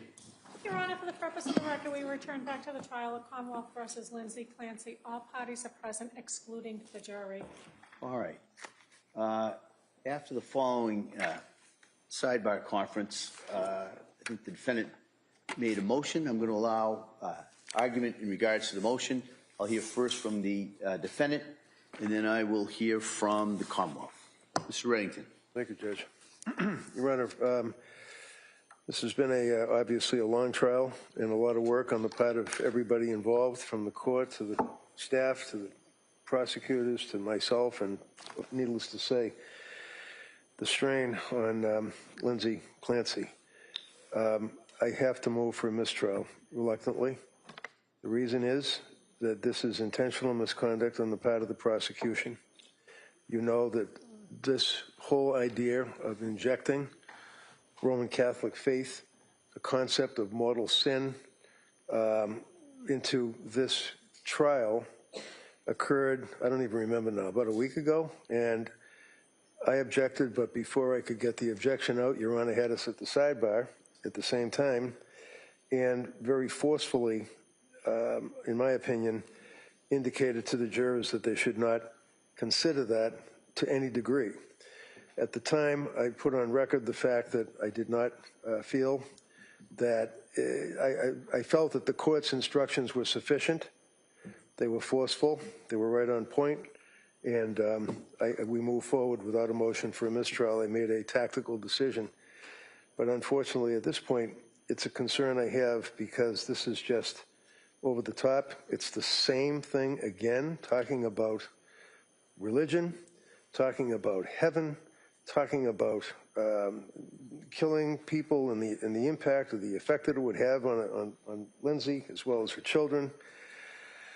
The fact that this is not the first time that it occurred during the trial, and the prosecution has previously brought up the concept of mortal sin, based on your ruling in the past, in conjunction with the fact that they brought it up again, I believe it was intentional misconduct, and I feel that the court should grant a motion for mistrial. All right, thank you. Commonwealth? Thank you, Your Honor. The question I asked the witness did not ask for any testimony about religion, about Catholicism, about mortal sins, or anything like that. And the slide is still up on the screen. There's nothing on the slide about Catholicism, about mortal sins, about any of that. The witness was explaining his reasoning. I don't think it was intentional on part of the witness either. If we look at his interview of Ms. Clancy, one of the things that this witness has to do is determine whether the defendant knew the wrongfulness of her conduct. And that can be either that it was criminally wrong or morally wrong. And he explored that with her in the interview and asked her about whether she knew it was legally wrong, and she said she had no concept of legal consequences. And then he went on to ask her about moral wrongfulness and about her religion and whether she knew it was morally wrong, and she did say that she had knowledge that suicide was considered sinful. So I believe that's where the witness was going in trying to explain his reasoning. I don't think he was intentionally trying to inflame the jury or cause an issue in this case. I know I certainly wasn't, because I didn't ask a question about her religion or a question that would invoke that kind of response. I asked him to explain what was on the slides, and that's not on the slides. So there was no intentional conduct by the Commonwealth. That was not where I intended to go with this questioning, and I don't think that the witness intended to do any harm either. He was just explaining his rationale. So I would ask that the jury be instructed to disregard the answer, and I can speak to the witness and tell him not to talk about that reasoning for behind his thoughts, that he can testify about his conclusions, but to leave that portion of his reasoning out of his testimony. Well, here's a concern I have, is what the witness did say in regards to it said, go to God, baby, go to God. That was statements that had been made in evidence already. And then he indicated that was part of her expectation, that she and the children would be together in heaven with God. All right. Now we're getting a little closer to problematic area. Then he testified she was raised as a Catholic And as I understand Catholic considerations, that's not necessarily what happens. How is any of that proper at this point? But it was not, I'm not going to declare a mistrial at this time. What I am going to do is I'm going to bring the jury in. I'm going to tell them to disregard it. I'm going to tell them that's an inappropriate area of inquiry and that this witness's understanding of Catholic dogma or Catholic teaching is irrelevant. There's no evidence of his background or training or having been to the seminary or any of that. And so I think, and that's where he injected that. And so I am giving that, but the Commonwealth, I'm going to strongly, and perhaps the strongest language, talk to him and let him know that he can't go into that. And then my thought is, I'm going to bring the jury back in.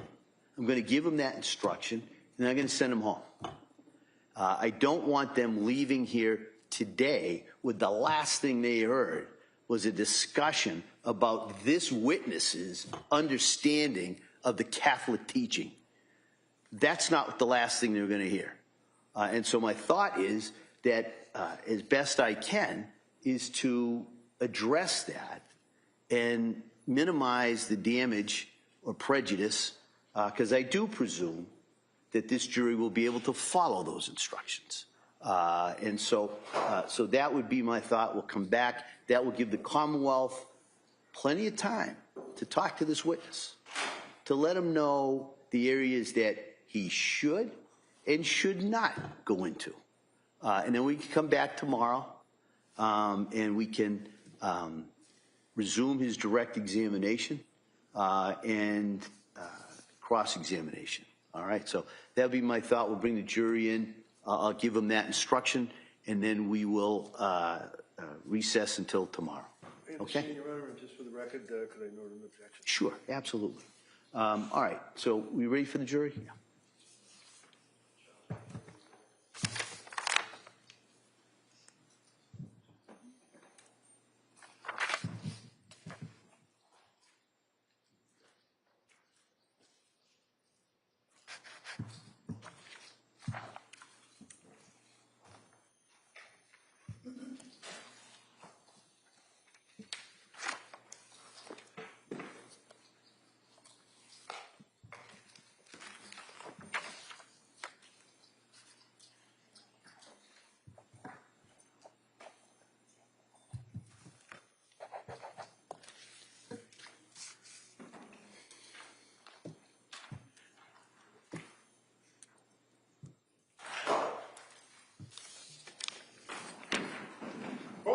All rise. Jurors enter.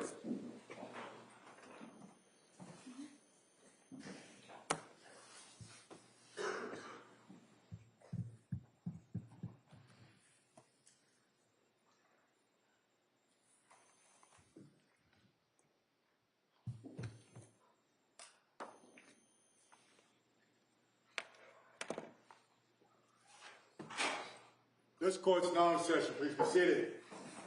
For the purpose of the record, we return back to the trial. Commonwealth versus Lindsay Clancy. All parties are present, including the defendant and including the 18 jurors. All right. Well, members of the jury, just before we broke, there was some testimony from that last witness. And I just want to give you some instructions in regards to that testimony. And I just wanted to let the religion that the defendant was raised with is absolutely an inappropriate area of testimony. It is to be stricken. It is not to be considered. I can't be any more clear of that. It cannot be considered. Secondly, the witness's understanding of Catholic teachings and considerations, again, is immaterial, it's irrelevant, it is to be disregarded based on that testimony. All right? And so, because we had a little bit of a delay due to this, what I'm going to do is I'm going to excuse you until tomorrow. All right? And so the thought is we'll come in, we'll finish up with this witness. I believe the Commonwealth has another witness at that point, and then we'll talk about where we go. I apologize for any kind of confusion or delay, but I just wanted to make sure you had those instructions with you when you left here today. All right? So, I'm sorry, so I'll see you tomorrow. Thank you. Court, all rise. Jurors, kindly close your notebooks. Place them on the chairs. This way, please.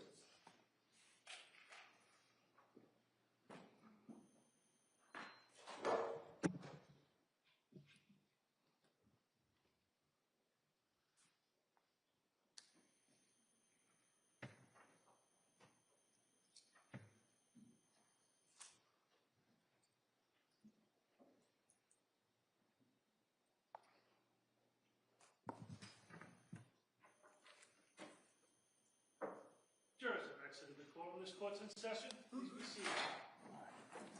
All right. Counsel, one more time. Can I see it sidebar?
All right, so we will